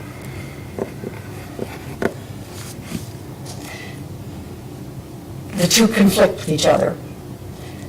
First of all, if the superintendent has the authority to mechanically put the room in order, okay, then you're saying, your second part would be the clerk then tells you where to sit, because that makes it easier for her. So you're acquiescing your authority, nothing personal, Brenda knows this, then you're acquiescing your authority or your ability to sit where you want to sit, knowing full well you always sit on the end, Joe sits there, Steve sits in the middle, you know, that kind of thing. I mean, we understand that. But if she decided you're not going to sit there, you're going to sit here, that's nothing that you could say about that. Or if she said, Joe, sorry, you can't sit there anymore, you're going to have to come over here and sit. So I'm not quite sure I'm understanding. I draw no authority from where I sit, right? So let me give you a different concrete example. Say there's another emergency order that comes down, or say we have a fire in the corner or something like that, and there has to be a Reconfiguration, okay. to accommodate something, right? Okay. So the superintendent works with DPW to figure out what is the best way to rearrange the room, and maybe there's little pods of tables, chairs, whatever. Okay. So it then, ideally, there would be a conversation between the clerk and the superintendent, say, hey, we had to do this because of some specific reason. Our clerk would then say, okay, great, let me think about this, and I think that we should do this arrangement so that we can best represent ourselves and communicate to our public. Again, one very specific example, but that's what I'm suggesting. Not that there is a unilateral decision by the supervisor or someone to make a decision because it makes them feel better. That there's more of a principled reason, as well as this is what we've done in the past. terms of the authority of these individuals. I think that sounds ideal. I think that would make sense, only if, suppose I walked in, or Al walked in, and he said, no, that's not gonna work for me. I need to use the bathroom too much, I'm gonna sit where you're sitting. So he would need to go to the clerk to say, I'm gonna raise my hand. Can I go to the bathroom because I'm gonna sit on this end? I'm not sure I'm understanding that authority. I'm not sure that I get that authority. We should always sit in the same spot. The trustees are gonna be at the end, we would all be in the middle, But what or if I in the don't? center. Yeah, but again, suppose something comes up. So what the discussion is then, you would go to Al, and you'd go to Jason and say, you know, guys, we're gonna have to switch you around because of health reasons. I'm holding that to Joe. For whatever reason I'm saying. I guess for me, communication has always been important, whether you like it or not. Communication has always been something that's really important. I find it really difficult to assume that I, one, need to raise my hand, or two, that I'm being permanently seated as I was in school, that this is my desk and my chair, and this is where I always have to be. I'm not sure I understand that totally. And it has absolutely nothing to do with you personally. It has everything to do with the idea.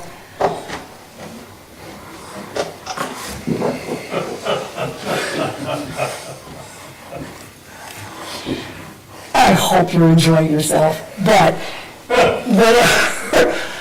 the idea of being able to sit where it is and want to sit. Me personally, I would much rather have all of you sit where you're sitting, because I don't want to be the main purpose that people sit and look to say, that's the superintendent, or that's the supervisor, that's the superintendent, that's the supervisor. Is that making any sense? Okay, let me try it again. Hang on 1 second, okay. When in fact, and Brenda, for her reasoning, has nothing to do with Brenda personally. So you laugh, but everyone laughs. She knows that. She's secure enough to know that that's not, I'm not pointing my finger at her personally, saying, Brenda said that. She knows that. She's secure enough to understand that. So the position that the clerk would have of being able to explain where you're going to be. Supervisor Howell, I understood what you said. Oh. What you said doesn't make sense. Well, then, And that's the clarity that I have in this situation. I'm sorry, it doesn't make sense to you. But I'm not sure you would want it to make sense. I'm not sure that that's an open mind to do so, but I'm sorry. Go ahead, Liz. Trustee Bliss, because he was next, then you're next. You worked in the legislature at one point, right? Oh, yeah, a decade worth. So when they had the first day of the legislature and everyone ran in to claim their desks, how did that work out? Oh, no, they were appointed. Okay. And nobody set their butt in their chair. Nobody. I found that out early, my first day there. Nobody's butt sits in that chair but the legislator who's there for that district. And it was determined by their districts. Thank you. You're welcome. There's a difference. Joe, go ahead. This may help you. Okay. In my time at Township, marked for 40 years, the clerk has always had the discretion of asking people to sit in certain places. Now, it was the same clerk for 40 years, okay, but she always had the discretion to make the meetings run better. If she had to move somebody around, if somebody wasn't there, she always had that discretion. This is not new. No, it shouldn't be new. It isn't. But my question with this, now we're saying, this is different. Now we're saying she's going to mandate that you sit there. That's the restructuring. Yes, she's always had that to run. And hopefully, with Brenda being new ideas are coming in and new changes are taking place, which is what should happen. I don't think anybody questions that the changes that are taking place shouldn't be done. They should always be done by the way Kathy McQueen did it for, 3 decades, 4 decades? And everybody went along with it at that time. So I guess I'm saying, when you're trying to mandate that this is going to happen, of course the clerk has always had that option. But that's not what you're saying. Is That that- is what you're saying, isn't it? That's exactly what I'm saying. Of course, that's what you're saying. But according to what we're saying here, it says room configuration for Bath Township Board of Trustees. Meetings. So you're mandating that, and Jason initially started it with his, which you can't have two, you can have one, but we can vote on different ones if you want. That the superintendent has the configuration, and that, if you want to put it that way, you're mandating that that be the way. That's the way it's always been. You're mandating that the clerk's position be the one to explain where it is that you're going to sit. But if it's always been that way, I'm not sure I'm understanding why it needs to be mandated. Because if I can sit where I want to sit, I'm sitting here. Maria, it just goes to you're being difficult, because everybody else is sitting where I've asked them to sit, and nobody's complained. I asked you to sit here, you told me no. Mhm. You're just being difficult. Okay. That's understandable. I call for the question.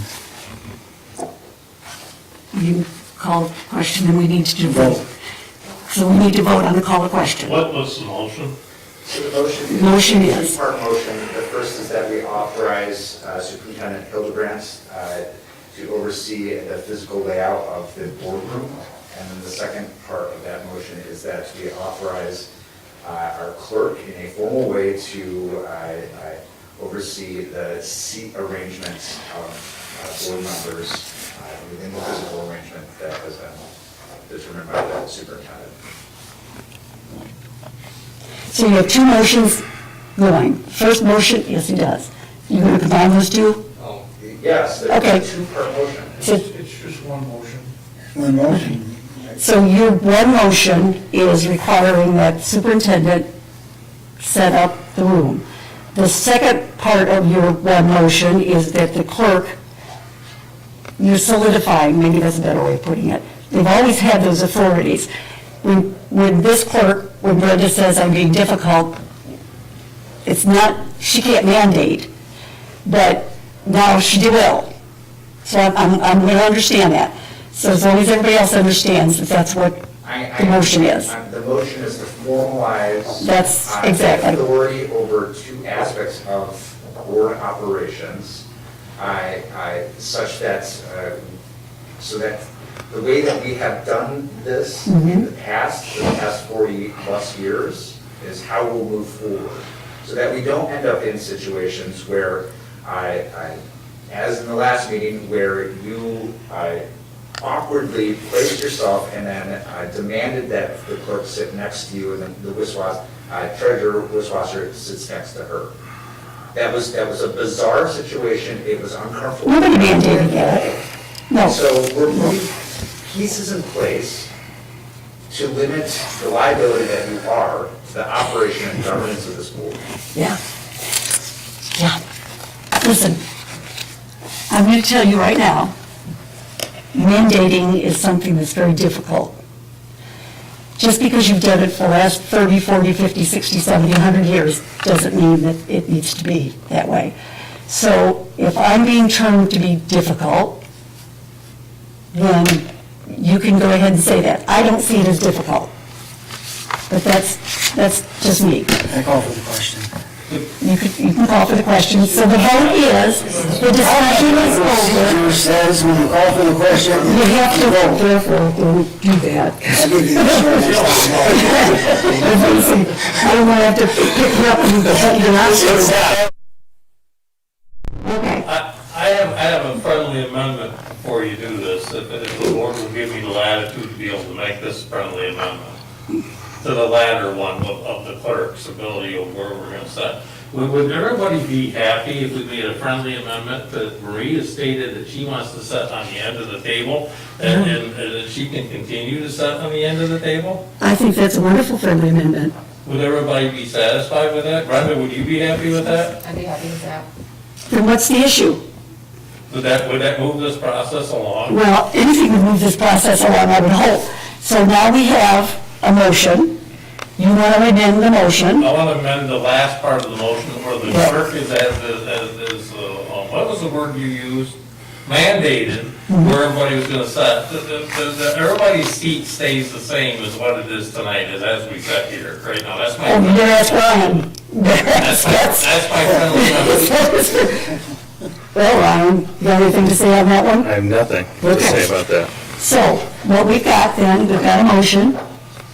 We've got an amendment to that motion. No, we don't. Then we're going to vote for your motion. So, Treasurer, or Sponsor, I just like You to point out, have to agree with that. and I don't agree with it. I do believe that there's an opportunity that Supervisor Howe can have a conversation with our clerk about her preferences for where she sits, and it would be up for the clerk to make the decision. That's fine, it does the same thing. Not quite the same thing. It's the same thing. No, it's not the same thing. I call for the question. All right, so if you're going to call for the question, then we need a vote on the call for the question.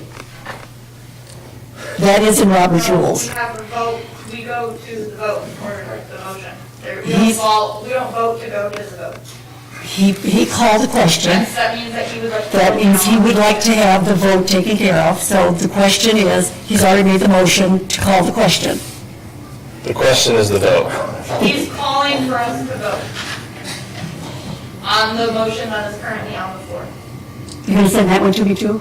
If you'd like, I sure. would, I'd appreciate If it. you read Robert's Rules of Order, when you call for a vote, you have to vote on the call. Yeah, I can pull it up at any time. if you- I know. You and I have the same. Vote to vote on whether it's So- called or not. In this case, this is a prime example of that. If you read Robert's Rules of Order, it'll tell you that you have to take a call. When you call for a vote, then the board has to immediately stop right then and there. Yes, And you have to and take, vote. the board has to have a call to vote on whether or not you're gonna call a motion. If it votes and it calls a motion, then you move forward, the chairman of the board takes and moves the motion forward, and you call it, and it's voted on. That's how that is worded in Robert's Rules of Order. Yeah. Which means that you have, never mind. Means I did a lot of reading, I couldn't sleep after that work. Yeah, tell me about it. You tell me about it. 'Cause- all right. Any more discussion? You can't have discussion. It's done, it's called. He already called the vote. so He did call the vote. Somebody's gotta call the roll, or you're gonna vote on it. And then you move on to call the vote on the motion. Okay. So, Mr. Wisswasser? Yes. Ms. Howe? No. Ms. Butler Challenger, yes. Mr. Rosecrans? Yes. Mr. Keel Bliss? Yes. Mr. Almarigi? Yes. Mr. Benzi? Yes. Okay. Now you vote on the motion. Yeah. Thank you. I know. That's, now we can vote on the motion. And the motion hey. The motion is, what? You have to reword because you made the motion. We just voted on my motion. No, we went on the question. I'm calling you question. You guys could all read this, and you could get a little bit more up on this. I've been to schools, I've been to all this stuff, and learned all this, and I thought we were beyond this, but we're not. No, you're not beyond it. The motion is a two-part motion, a single motion to authorize the superintendent to oversee the physical structure of the boardroom and to authorize the clerk to oversee the placement of board members within that space. Second? Jason? Second. Ryan second. Ryan second. Okay. Mr. Almarigi? Yes. Mr. Benzi? Yes. Mr. Wisswasser? Yes. Ms. Howe? Nope. Ms. Butler Challenger, yes. Mr. Rosecrans? Yes. Mr. Keel Bliss? Yes.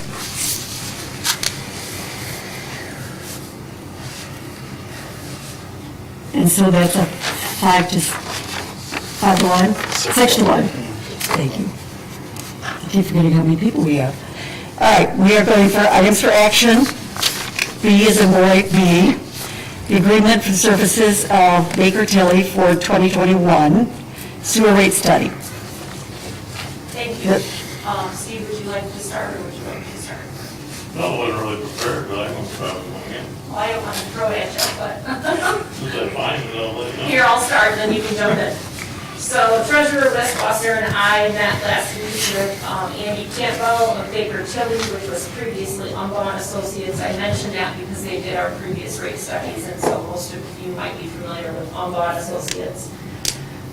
We did it on August 2nd. So we discussed the upcoming project at SWIMA with being conducted by Warren Eugene. They're currently designing that as Director of Operations. Brad Gursky came to us last time and told us about. We're looking at I believe Mr. Wisswasser indicated a $3.8 million financial obligation to conduct that work at SWIMA. So we met with Mr. Campbell to explore options and to take a look at our financial standing currently, as well as discuss taking on additional money so that we could purchase additional capacity at SWIMA. So after that meeting, we received an agreement, and part of that agreement was the scope of work, which I have included for you all here. And then he has requested a great deal of documentation that mostly Treasurer Wisswasser will provide to him. And I just support him in any way I can to do that, so that he can do a rate study and determine the best way for us to raise the funds to conduct this work and purchase more capacity. Like your goals, is No, go ahead. that right? Madam Chair? I'm sorry, what did you say? Didn't you hear? You would like to continue on? Well, that's what you, Want me to add to this? you're on the agenda. Okay, thank you. Obviously, what a rate study is consist of, for those of you who haven't been involved in a rate study, it consists of just what you're just talking about here on the second page. Historical operation expenses, budget information, 3 years of audit for budgets, which this is all online, our continuing disclosure, which we had that earlier in the year here, what we deal with. One of the first things we talked about that we'll look into is refunding of bonds. Refunding of bonds is no different than refinancing your mortgage at your house or your business or anything else you have. We do have one set of current bonds that do come due here in November, and they can be refunded, and there's a substantial savings to be made on them. That takes helps your cash flow out, and shortens up your timelines, and makes things move a little smoother. He did mention to us, we're gonna talk to our bond agent, or our bonding agent that we use is Benzinski and Company. They do, Umball does both. They do the analytics, plus they do the bond counsel stuff. But we're gonna actually talk to Benzinski about refunding our bonds, and we already pay them. We pay them for our continuing disclosure report, so it makes sense to ask them about refunding bonds and when and what would be the best time to do that. They'll do a test year. You have a copy that you're giving every year. The last rate study we did was an analytic study, and what it does is it talks about the cost and how our rates should go up each year to meet our cash flow needs and what our cash flow is. Ironically, where we're at right now, if you look at that study, our cash flow is at its lowest peak it's going to be over the last 10 years right now, because we haven't had a lot of past infrastructure or sales or things. Karen and I talked about this today, and I told her, what counts isn't so much the REUs you get from the homes and single-family homes that get built, but if you have apartment buildings and things like that, that use $200 or $300 REUs at a time, that adds up pretty quick. If you get $2,000-$300,000 into your sewer fund, it makes a big difference, and it helps pay the freight for everything that needs to be done, if you want the truth of the matter. All this stuff will be looked at in the rate study. The customer base will be looked at. They'll look at the actual, it'll be no different than bonding. They'll look at the actual taxable value of the community and what the iconic outlook is for the community, whether we're forecasting, whether we're growing or we're projecting, and what we're doing and everything in that sense. That's what a rate study does for you. The rate study comes back, and And it tells you, when you're all said and done, it tells you what your cash flow is, and how much cash flow you'll have to meet your needs to be able to do this. At this project, for the $16 million project, or the authority, we talked a little bit tonight about, we talked about the fact that whether we have ownership or whether we pay on process. This project will be pretty well entirely built out, the $16 million on process. That's huge, because what that means is they use 27.8% or something. I like big numbers. I like to go with even numbers. So we're gonna pay for 28% of that $16 million, basically, when we get ready to volley up to make the payment for this thing, or to do whatever way we're gonna do it, whether we take and jump on board with the sewer authority and the 3 other constituent municipalities, and we all choose to go through the SRF, which is the sewer fund, revolving fund, and the state has, or whether it's more cost efficient for us to bring our own money to the table and bond like we traditionally have done in the past and pay our share up front. Doesn't matter, we're gonna pay it either way, but this way we know what's the best way of doing this. The sewer revolving fund, if I'm not mistaken, is a pretty cheap thing, and it's time sensitive. I think it's 1.84% on the bond number. Our bonds are pretty amazing what they'll, the rates we can get with them. So it bears us to do our diligence to look into this and test it both ways and see which way it is. The thing about it is, if we commit right now, when Baker Tilly told us this, he's good enough to do this. If we commit right now and we with the municipalities, there is an out on that. There's a timeline on that where we can choose to take and jump out of the SRF if we don't want to, and as we get closer to the time to actually do the project, if we decide that our rate study comes back better. But we can lock in the 1.84% right now if we don't. These are the things you hire these people for, that isn't cheap to have it done. It's $12,000, but it very well may save you hundreds of thousands of dollars before you're done. Did this several times. You guys done it twice, maybe 3 times, I guess twice, maybe while I was gone. They talked about the expansion. The last one you did while I was gone was the big expansion you did when you went around the Z property and we went down Howell Road. That pipe you talked about putting in the force main pipe, that was the one you did in 2013A, I believe it was. That's the 13A bond. You have a 13 bond, the 2013 and 13A. That's the 13A bond. But that's what we do. We refunded in 2018 some bonds that was older. And that was, we refinanced them, we had a significant savings. And the one that's ready to be done again here is I believe the 2013 bond is the one that's ready to be done as well. So we got a handle on it, we'll bring you back the information. The only problem is it's costing $12,000 to find out why. $11,700 and some dollars is what the cost is for the study, money well spent. Mr. Andy Campbell is a resident of Bath Township. Your money is staying in Bath Township. He lives out here out of the sewer district, kind of over the road. I gotta be honest with you, I always worked with another fellow by the name of Tom Tracy, who was always there, who I had worked with before. And he worked with us the last time. Tom's, like a lot of people, he's getting older, he's slowing down and maybe thinking about retiring. But Andy Campbell's a good guy. And he'll do a good job for us. And at the same time that we are doing this rate study with Baker Tilly, Brad at SCUMA will be putting a letter of intent to apply for this SRF, the State Revolving Fund, so that we get our name in the hat for consideration, and then we can continue. So right now, we have the best of both worlds. We can move forward with SCUMA and do an analysis of our own funding at this time.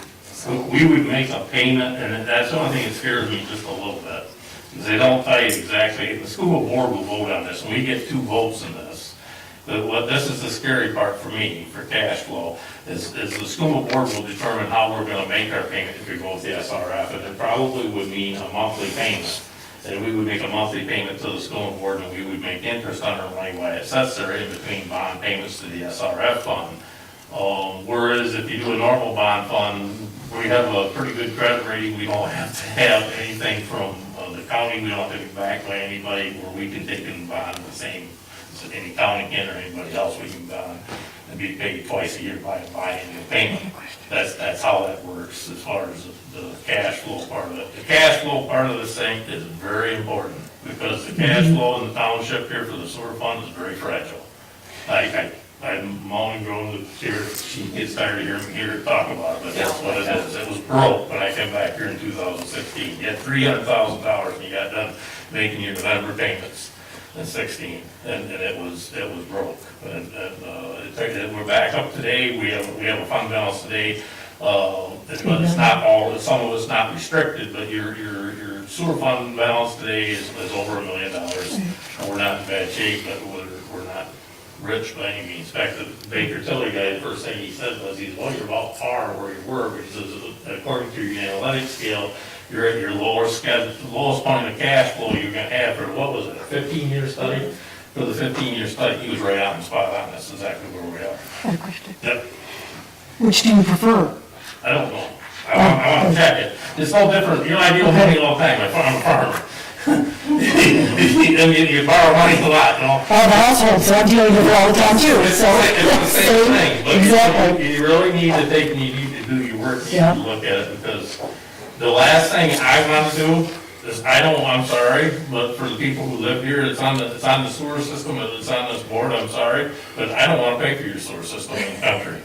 And it's all guaranteed by the good faith and credit of the general fund. And if the sewer fund goes defunct because you made some bad decisions, that's who's paying for it, is the general fund. And that means that everybody in the township pays for sewer. Whereas we moved out to the country, the person that I talked about this today, we moved out to the country because we didn't want to pay sewer fees. That's the lifestyle we paid. And that's the thing, I think that there's a lot of people that feel that way. But it needs to be self-sufficient, and it needs to be taken care of by the system, and it can be, because we've proven that, and it can forever and ever. Capacity is important, and capacity future capacity is our life. So monthly is a better way to go than cash it out? Not necessarily. Well, that's what I was asking. Not necessarily. I need to say something now. Yes, go right So ahead. we're spending this $12,000 to be advised financially. Okay. Is they're gonna lay out the options for us, and then depending on the interest rates available at the time, it becomes painfully obvious which one of those options will be the best at that time. Right now, nobody can tell you what that option's gonna be. Well, that's what Okay. okay, no, go ahead, trustee Bliss. Go ahead. So are you two feeling that the SCUMA board's gonna move forward with this? Oh, yeah, you mean as far as the repair? Yeah. Absolutely, they have no choice. Yes. I mean,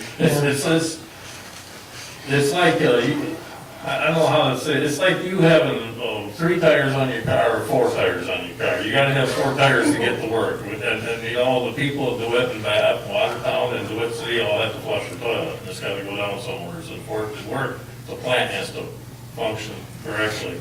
And otherwise, you can get into all kinds of problems. You read about it in the paper all the time, how a plant discharges into the river, or the plant does this, or plant does that. You know, I'm proud of what we do here.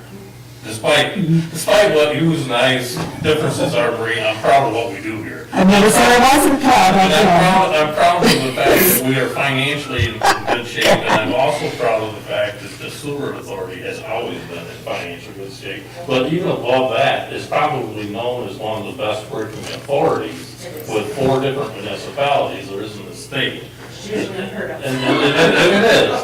Now, does that mean that we all trust one another, and we all take and take everybody on? You always trust and verify. That's not the way it works. And every vote counts. And that's what it's all about. Go ahead. So, at the end of the day, I want the board to go home tonight and wake up in the middle of the night, because we're talking about $3.8 million. Well, it's about 4.4. It's about 4.4. Yeah. It keeps 4 is what I would have. It keeps going up. It might bid some more, they might not bid it in, maybe somebody will bid it too high, and they'll have to start over again. That happens in these projects. But if we, there's just a big financial obligation here for us Sure. as a board. And we have to really be careful on what we do here. because there's so much money involved in the future of all of our residents if we are able to do a really good job here. Go ahead, trustee. I was going to move approval of the agreement for services with Baker Tilly for the sewer rate study. Second. So the question I have, I can't ask. So, you ready to second it? Ask a So you're- Let's ask it. You can, No, you've already, No, Marie. all I wanted to know was, your 12,000 that you're talking about for the studies, coming out of the sewer fund, or it's coming out of the general fund? it comes out of the sewer fund. Okay, that's all I needed to know. It says $11,900, and preferably if I have my say, which I guess I kind of do. Better to round it up and down. But the thing needs to come out of contractual and professional services, and Okay. 800 accountant, and Karen and I talked about that today. This has no effect for the study on your CI, this is not a CIP item. This is no different than any other accounting item, so Nope. it doesn't come out of the CIP item. She will be back, and she will ask you for more money, as she said, for the CIP items that you talked about. Right. This is different, this comes out of contractual and professional services, you barely have enough money in there to cover it. Nope, that's what I was asking. All right, ready for a vote? Go ahead. Ms. Butler Challenger, yes. Mr. Rosecrans? Yes. Mr. Kinsler? Yes. Mr. Almarigi? Yes. Mr. Benzi? Sorry. Mr. Wisswasser? Yes. Ms. Howe? Yes. Yes, I think what dawns on me is, as I try to learn all about the system and try to learn from Treasurer Wisswasser, in his 20 years of experience with this board, is that this is a very expensive, but along with this obligation, we get additional flow that helps our community, and hopefully with this additional capacity. So I feel like it's a win-win, so. All right, we're going to take item C under B, items for action. It's your second quarter. Go ahead, Thank Superintendent. you, I'm so sorry. Nope. I started and you weren't done. I was going to say that on the second page, the last item, as we are holding currently the Parks and Rec, or it's not Parks and Rec, the Recreation Coordinator position, there is a line item here, 101-751-794, that includes money for benefits for that position. I don't know if your choice is probably going to hold that as well, so I wanted to make that clear. These expenditures here, the first one is one that came in. We had several applications for a company that wanted to go door to door with some lawn care. And we had to do background checks on those, so that was an expense that we could not predict, and it cost around $250. There are two items on here that are salaries that go along with the promotions that were approved at the last board meeting. There is an item here for building and grounds for $44,500 that is in addition to previously budgeted amount, because the sign RFP that we chose for the electronic sign came in just a little bit higher. But the bidder is a company that we have worked with in the past and has provided excellent service as well as customer service. And then there are two DPW items. One is benefits. If we are to move one part-time position to a full-time position, we would need to provide benefits for that position. And that cost that is there is an estimate. We estimate a full-time family health care coverage plan, and that's from August to December 2021. The other one came out of a road committee meeting that we had recently. There's some work to be done on both Drumheller Road from Chandler to the fire station driveway, and then on Center Road from Purbeson to Howe. I included a contingency with that. There is work that can be done to prepare those roads for either a potential paving or a chip seal process similar to paving that would prepare them to be non-dirt roads in the future. This work would be tree trimming and cleaning up the ditches, and that's work that the Clinton County Road Commission can do in the fall and over the winter, so that's $25,000. And then the last item is social services for $4,500. This is assistance from Michigan State University to help develop our Safe Routes to School Action Plan. And they charge $3,000 for the first school and $1,500 for each additional school. We have 2 schools, and therefore $4,500 would go to MSU to help us apply and develop the action plan for our application to Safe Routes to School. I have a question. Yes. When you, on your first one, you're speaking about an administrative services salary, $10,000. What's the total salary? It's actually, when I put 10, I went high, the actual salary, if you give me just a moment, would be moving Ms. Reed's from $50,515 to $63,500. And comparing salaries from around the area, 2 townships that have, deputy superintendents. Delta Township's range is $67,000 to $92,000, and DeWitt Township's range is $61,500 to $80,000. I chose to go more in line with the DeWitt Township salary and went to $63,500. So that's more than 10,000, correct? Correct. Okay. The overall budget impact, because of what's left there, is about $6,252.75. 52.70. Okay.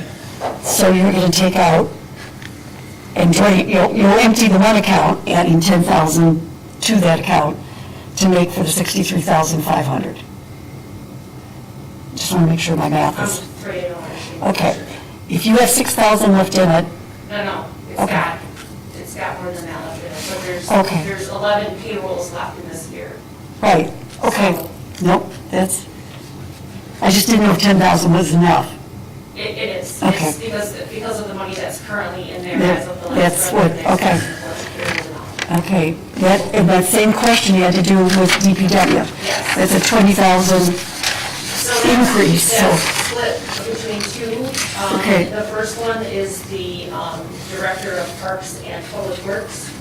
He currently is making $56,596 and moving him to approximately $63,000.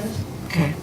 It's a similar situation where Okay. there's money left there, and it would be an addition of $6,791.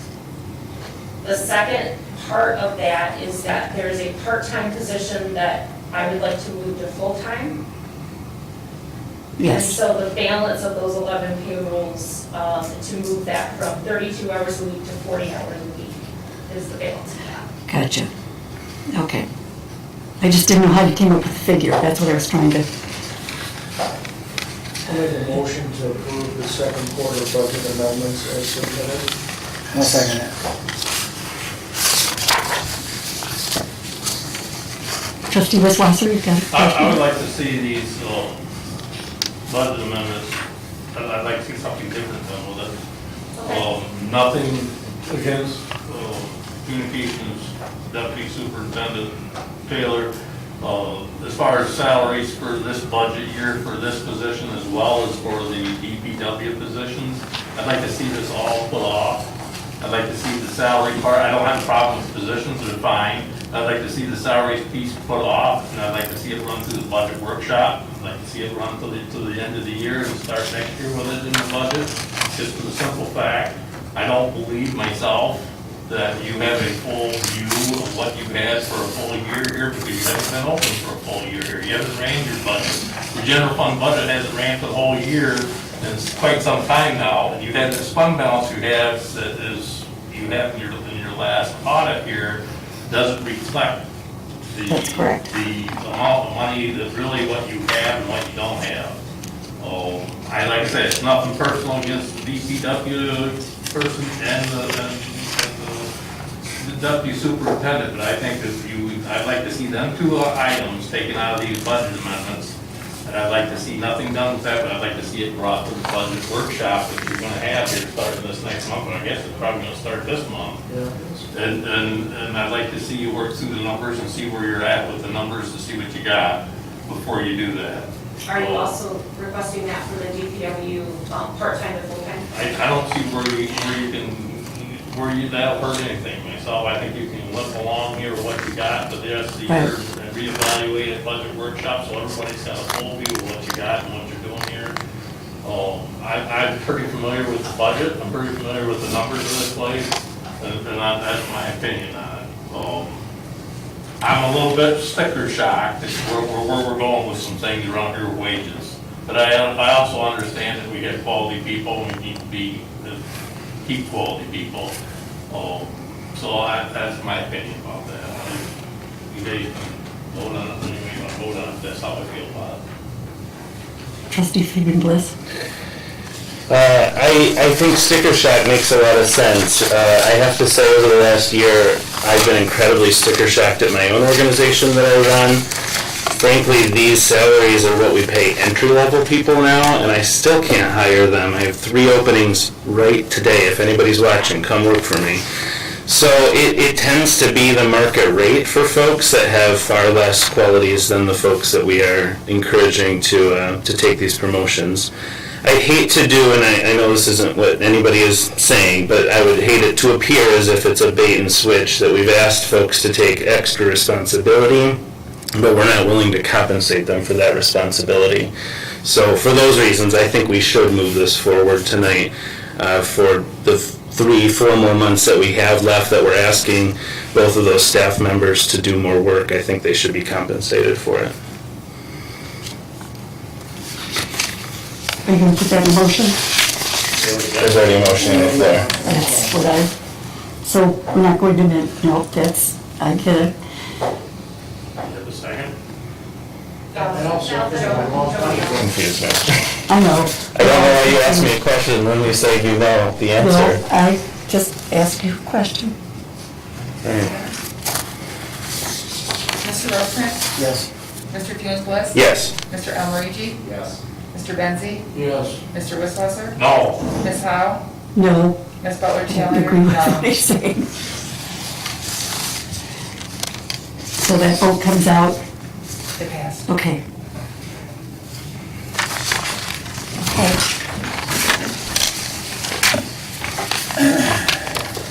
Now we'll move to item D, under B, items for action.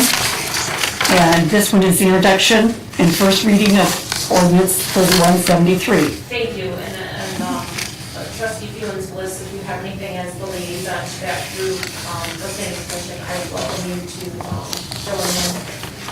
This item, ordinance 3173, was brought forward to the planning commission by our previous planner, Nick Tefelsky. He provided them with an overview, and I'm referencing their minutes from Tuesday, July 13th, that this amendment closes a loophole which would allow a developer to build a multifamily dwelling development with 8 or fewer units per building while avoiding the need for a special use permit. And I believe the planning commission concurred with that and approved this forward, bringing it to you. I don't know if you were, let's try to remember if you were part of that. It's a math problem is what it came out to be. That It's a math problem. you could get to what we were trying to not do by calling something something else, and that would allow that number.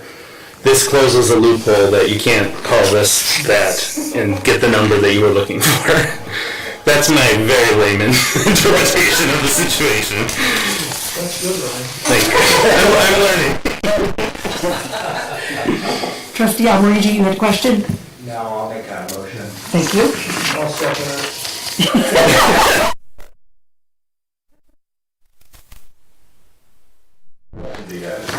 Well, these, For ordinance 3173. They're still talking now. So- Thank you, I appreciate that. Trustee Almarigi made the motion, seconded by Trustee Benzi. Okay. All right. Mr. Funes Bliss? Yes. Mr. Almarigi? Yes. Mr. Benzi? Yes. Mr. Wisswasser? Yes. Ms. Howe? Yes. Ms. Butler Challenger, yes. Mr. Rosecrans? Yes.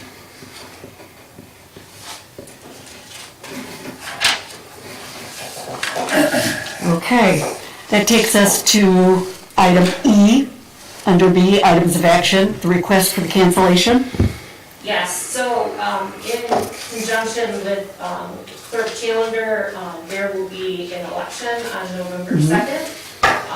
The previous clerk found it extremely difficult to prepare for a general election and still have a meeting the night before. So in response to that, I'm asking you all to consider canceling your November 1st meeting due to the election on Tuesday, November 2nd, 2021. Basically, when I get in here, I I see. get in at about 5:30 in the morning, and then you leave the next morning. Yes, Be it exactly. 24 hours, 20 hours, you work the whole way through. So if we're not here till, 9 o'clock at night, I can get more prepared for the next day. So the general election that we're going to have on the 21st, On November 2nd. November 2nd. yeah, I'm sorry, I did say, That's okay. I'm looking at 2021. Yeah, 2021. With your general election, that's going to include, a general election is a general election, that's a pretty big piece to do, correct? It's a library. It's a Yeah. library village. That's, because I was going to say, boy, that's Sorry, a... not to speak for you. No, that's, I don't care who tells me, just so it's done, okay. Now, is there going to be an alternate date? Go ahead, Trustee. That was my, I would like to move that we cancel the November 2nd meeting and no alternate date. no alternate date. November 1st meeting. Yeah, November. What's the It's second? November, It's the second. It's the general election. The first is the meeting. Oh, okay. but there's no alternate date. November 1st, 2021. Okay. Does everybody understand that? So he's looking to cancel it with no alternate date. Okay? Okay, I don't know. I'll support it if it hasn't already been supported. I don't think it had been, so. Okay. Thank I you. You're welcome. have a point of discussion before we do this. You might need to schedule another meeting at that time later on, because we're gonna be in the budget season. Exactly, that's why I And we're guess. gonna be under some time constraints, so when you cancel that November meeting, there's a certain point in December when we have to be done. We may need to schedule something to complete our work, just letting everybody know ahead of time. If No, we get to that's- that, if we get to that point, we can certainly survey all of you to see Sure, what would work for sure. you. But there and, may be yeah, a need there may be a need for it. for it, that is correct. Yeah. There may be a need for it. So you're amending his, okay, because it says no It's alternate not date, part of the motion or anything, we're gonna cancel this meeting, but. with no alternate. Is Yeah, what, we just wanted to discuss that we may need to have to discuss yeah, something. that's. Okay, it's been seconded. Mr. Almarigi? Yes. Mr. Benzi? Yes. Mr. Wisswasser? Yes. Ms. Howe? As long as, yes. Ms. Butler Challenger, yes. Mr. Rosecrans? Yes. Mr. Funes Bliss? Yes.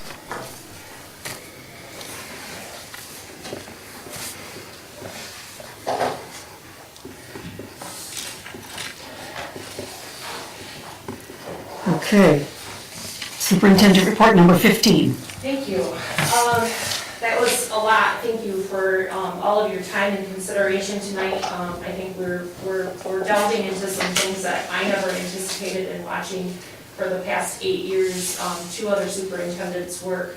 Of course, I never thought we'd be dealing with a pandemic, and I never anticipated knowing this much about sewers.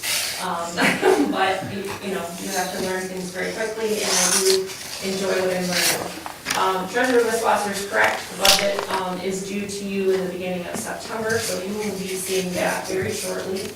All of the department heads have worked through their budget requests and are submitting those to me as we speak. Some of the committees have already discussed those. The Senior Services Advisory Committee has already discussed theirs.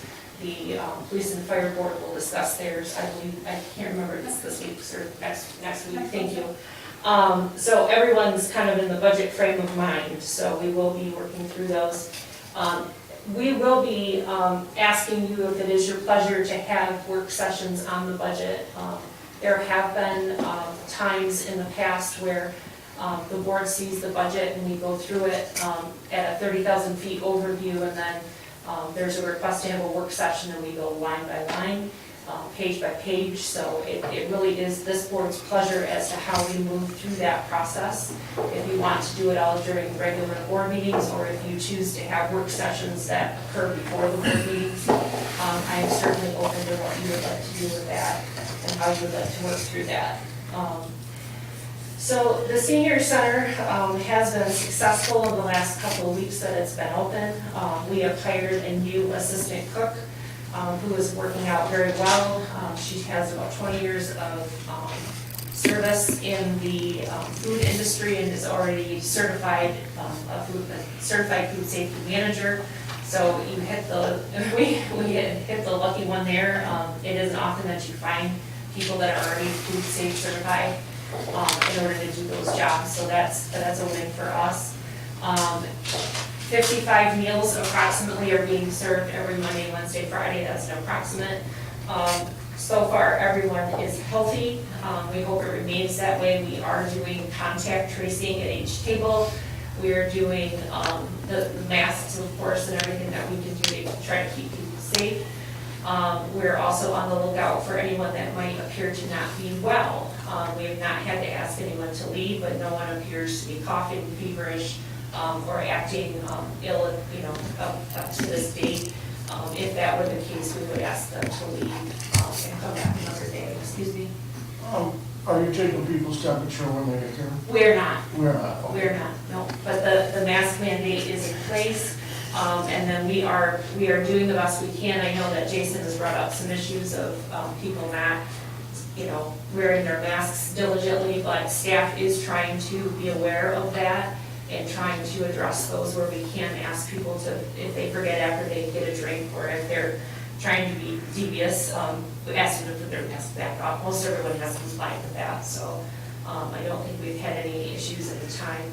I'm trying to think of something else. We have good news to report in that we have a planner that has accepted our offer of employment and will start with us on August 30th. I'm very excited to have him come on board.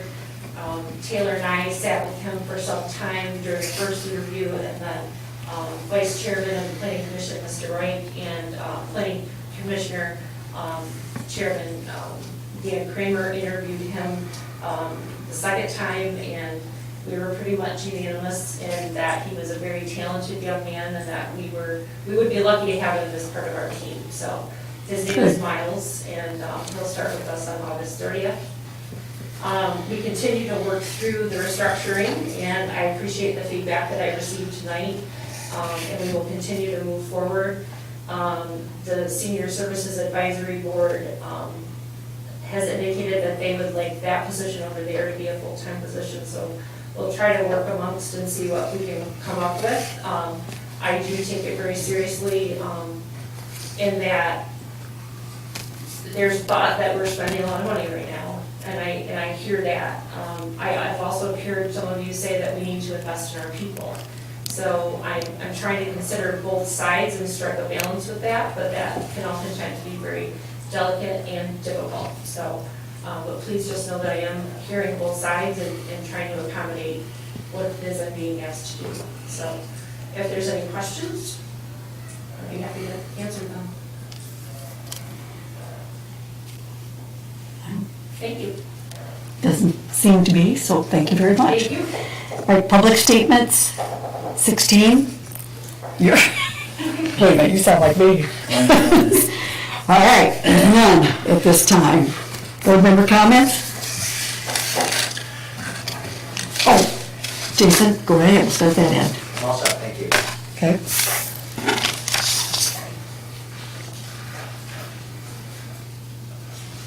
Oh, trustee Benzie? I'm fine. Treasurer Wissler? I'm adequate, thank you. You're what? You're etiquette. No way, but anyway. Clerk? I just want to let everybody know that Bob Lively passed away last week. Yes, He was thank a you. great asset to the Thank you. community. I had my figures here, I can't find them in my notes. He was on the Board of Trustees, he was on the Planning Commission, he was on the Board of Review. He helped me out a lot with elections. Everybody was really excited to see him when they went to, vote.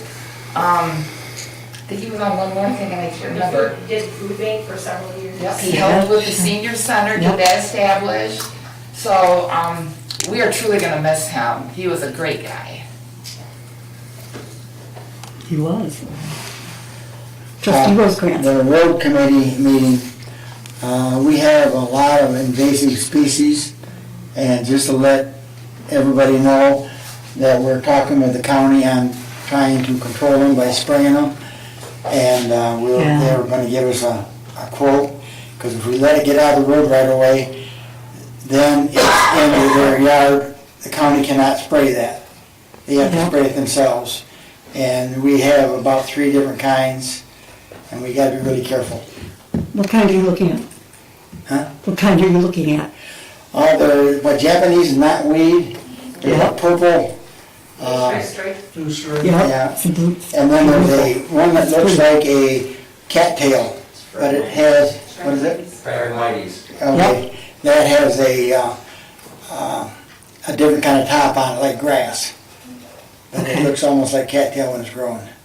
And we gotta be real careful.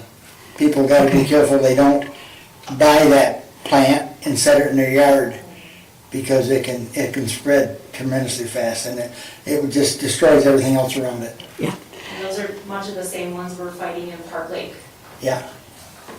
Okay, the reason I ask is because our park and ride, we don't have those types of, but we do have others. So that's good to know. You said, Jeff?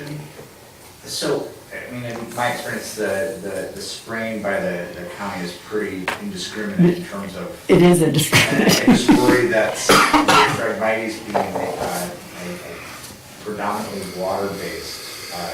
They're in the ditch down here on Park Lake Road, and most of our areas that are along the road. Right, and as you go north towards Victor, there's huge There's patches huge that are patches. within our wetlands. Yeah. I don't know if there's Well, concentration. they have a gentleman that's what he does, his specialty. And they are, In terms of the toxicology related to the insect or the.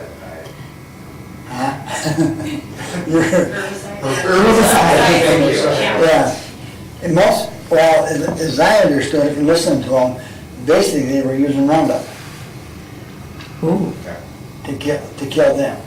And it don't kill it, it just drops, pushes it back, and it comes up again next year and you gotta spray it again. But if you don't, it gets so big, then you can't spray it.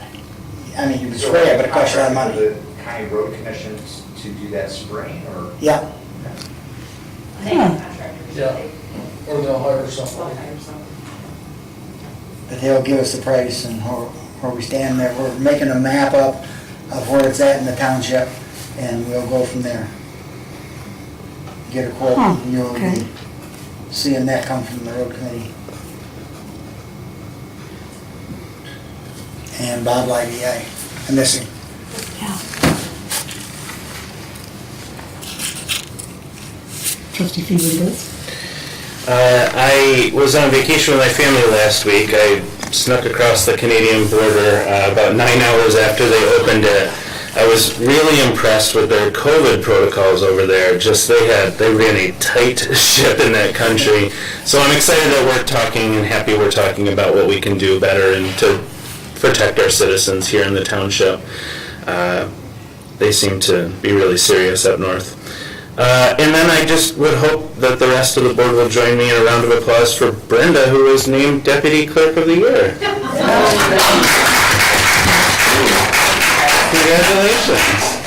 Should be proud. We're proud of you.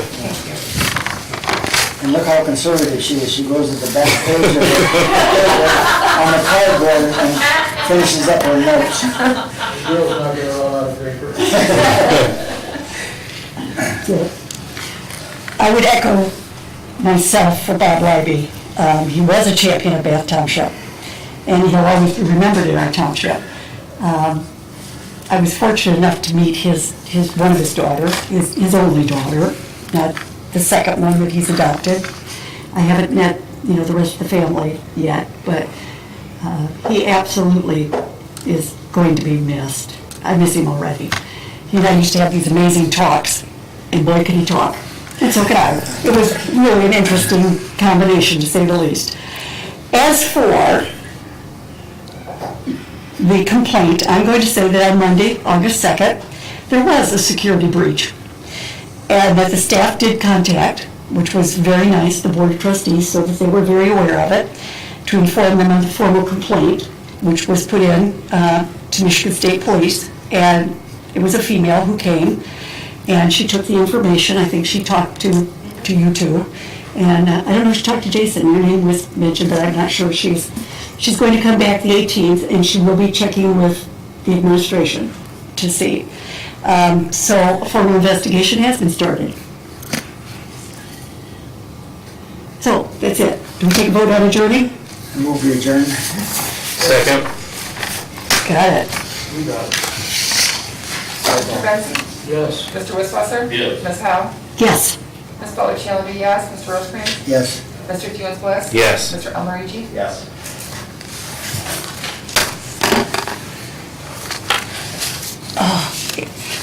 Boy, Taylor, I hope that doesn't pick up too much of the paper shuffling. You've been there. Taylor, is there any way to find out if it picked up a lot of paper shuffling? It's not gonna be easy. No, it's hard, because your point is people won't come if we make the mandate. It's It's so really hard. But we also know people aren't coming without the mandate, so either way, we're gonna be cutting people off. They did say that maybe they could have the people that are, at the writer's nights, sit on the porch Yeah. and eat. That's about it. If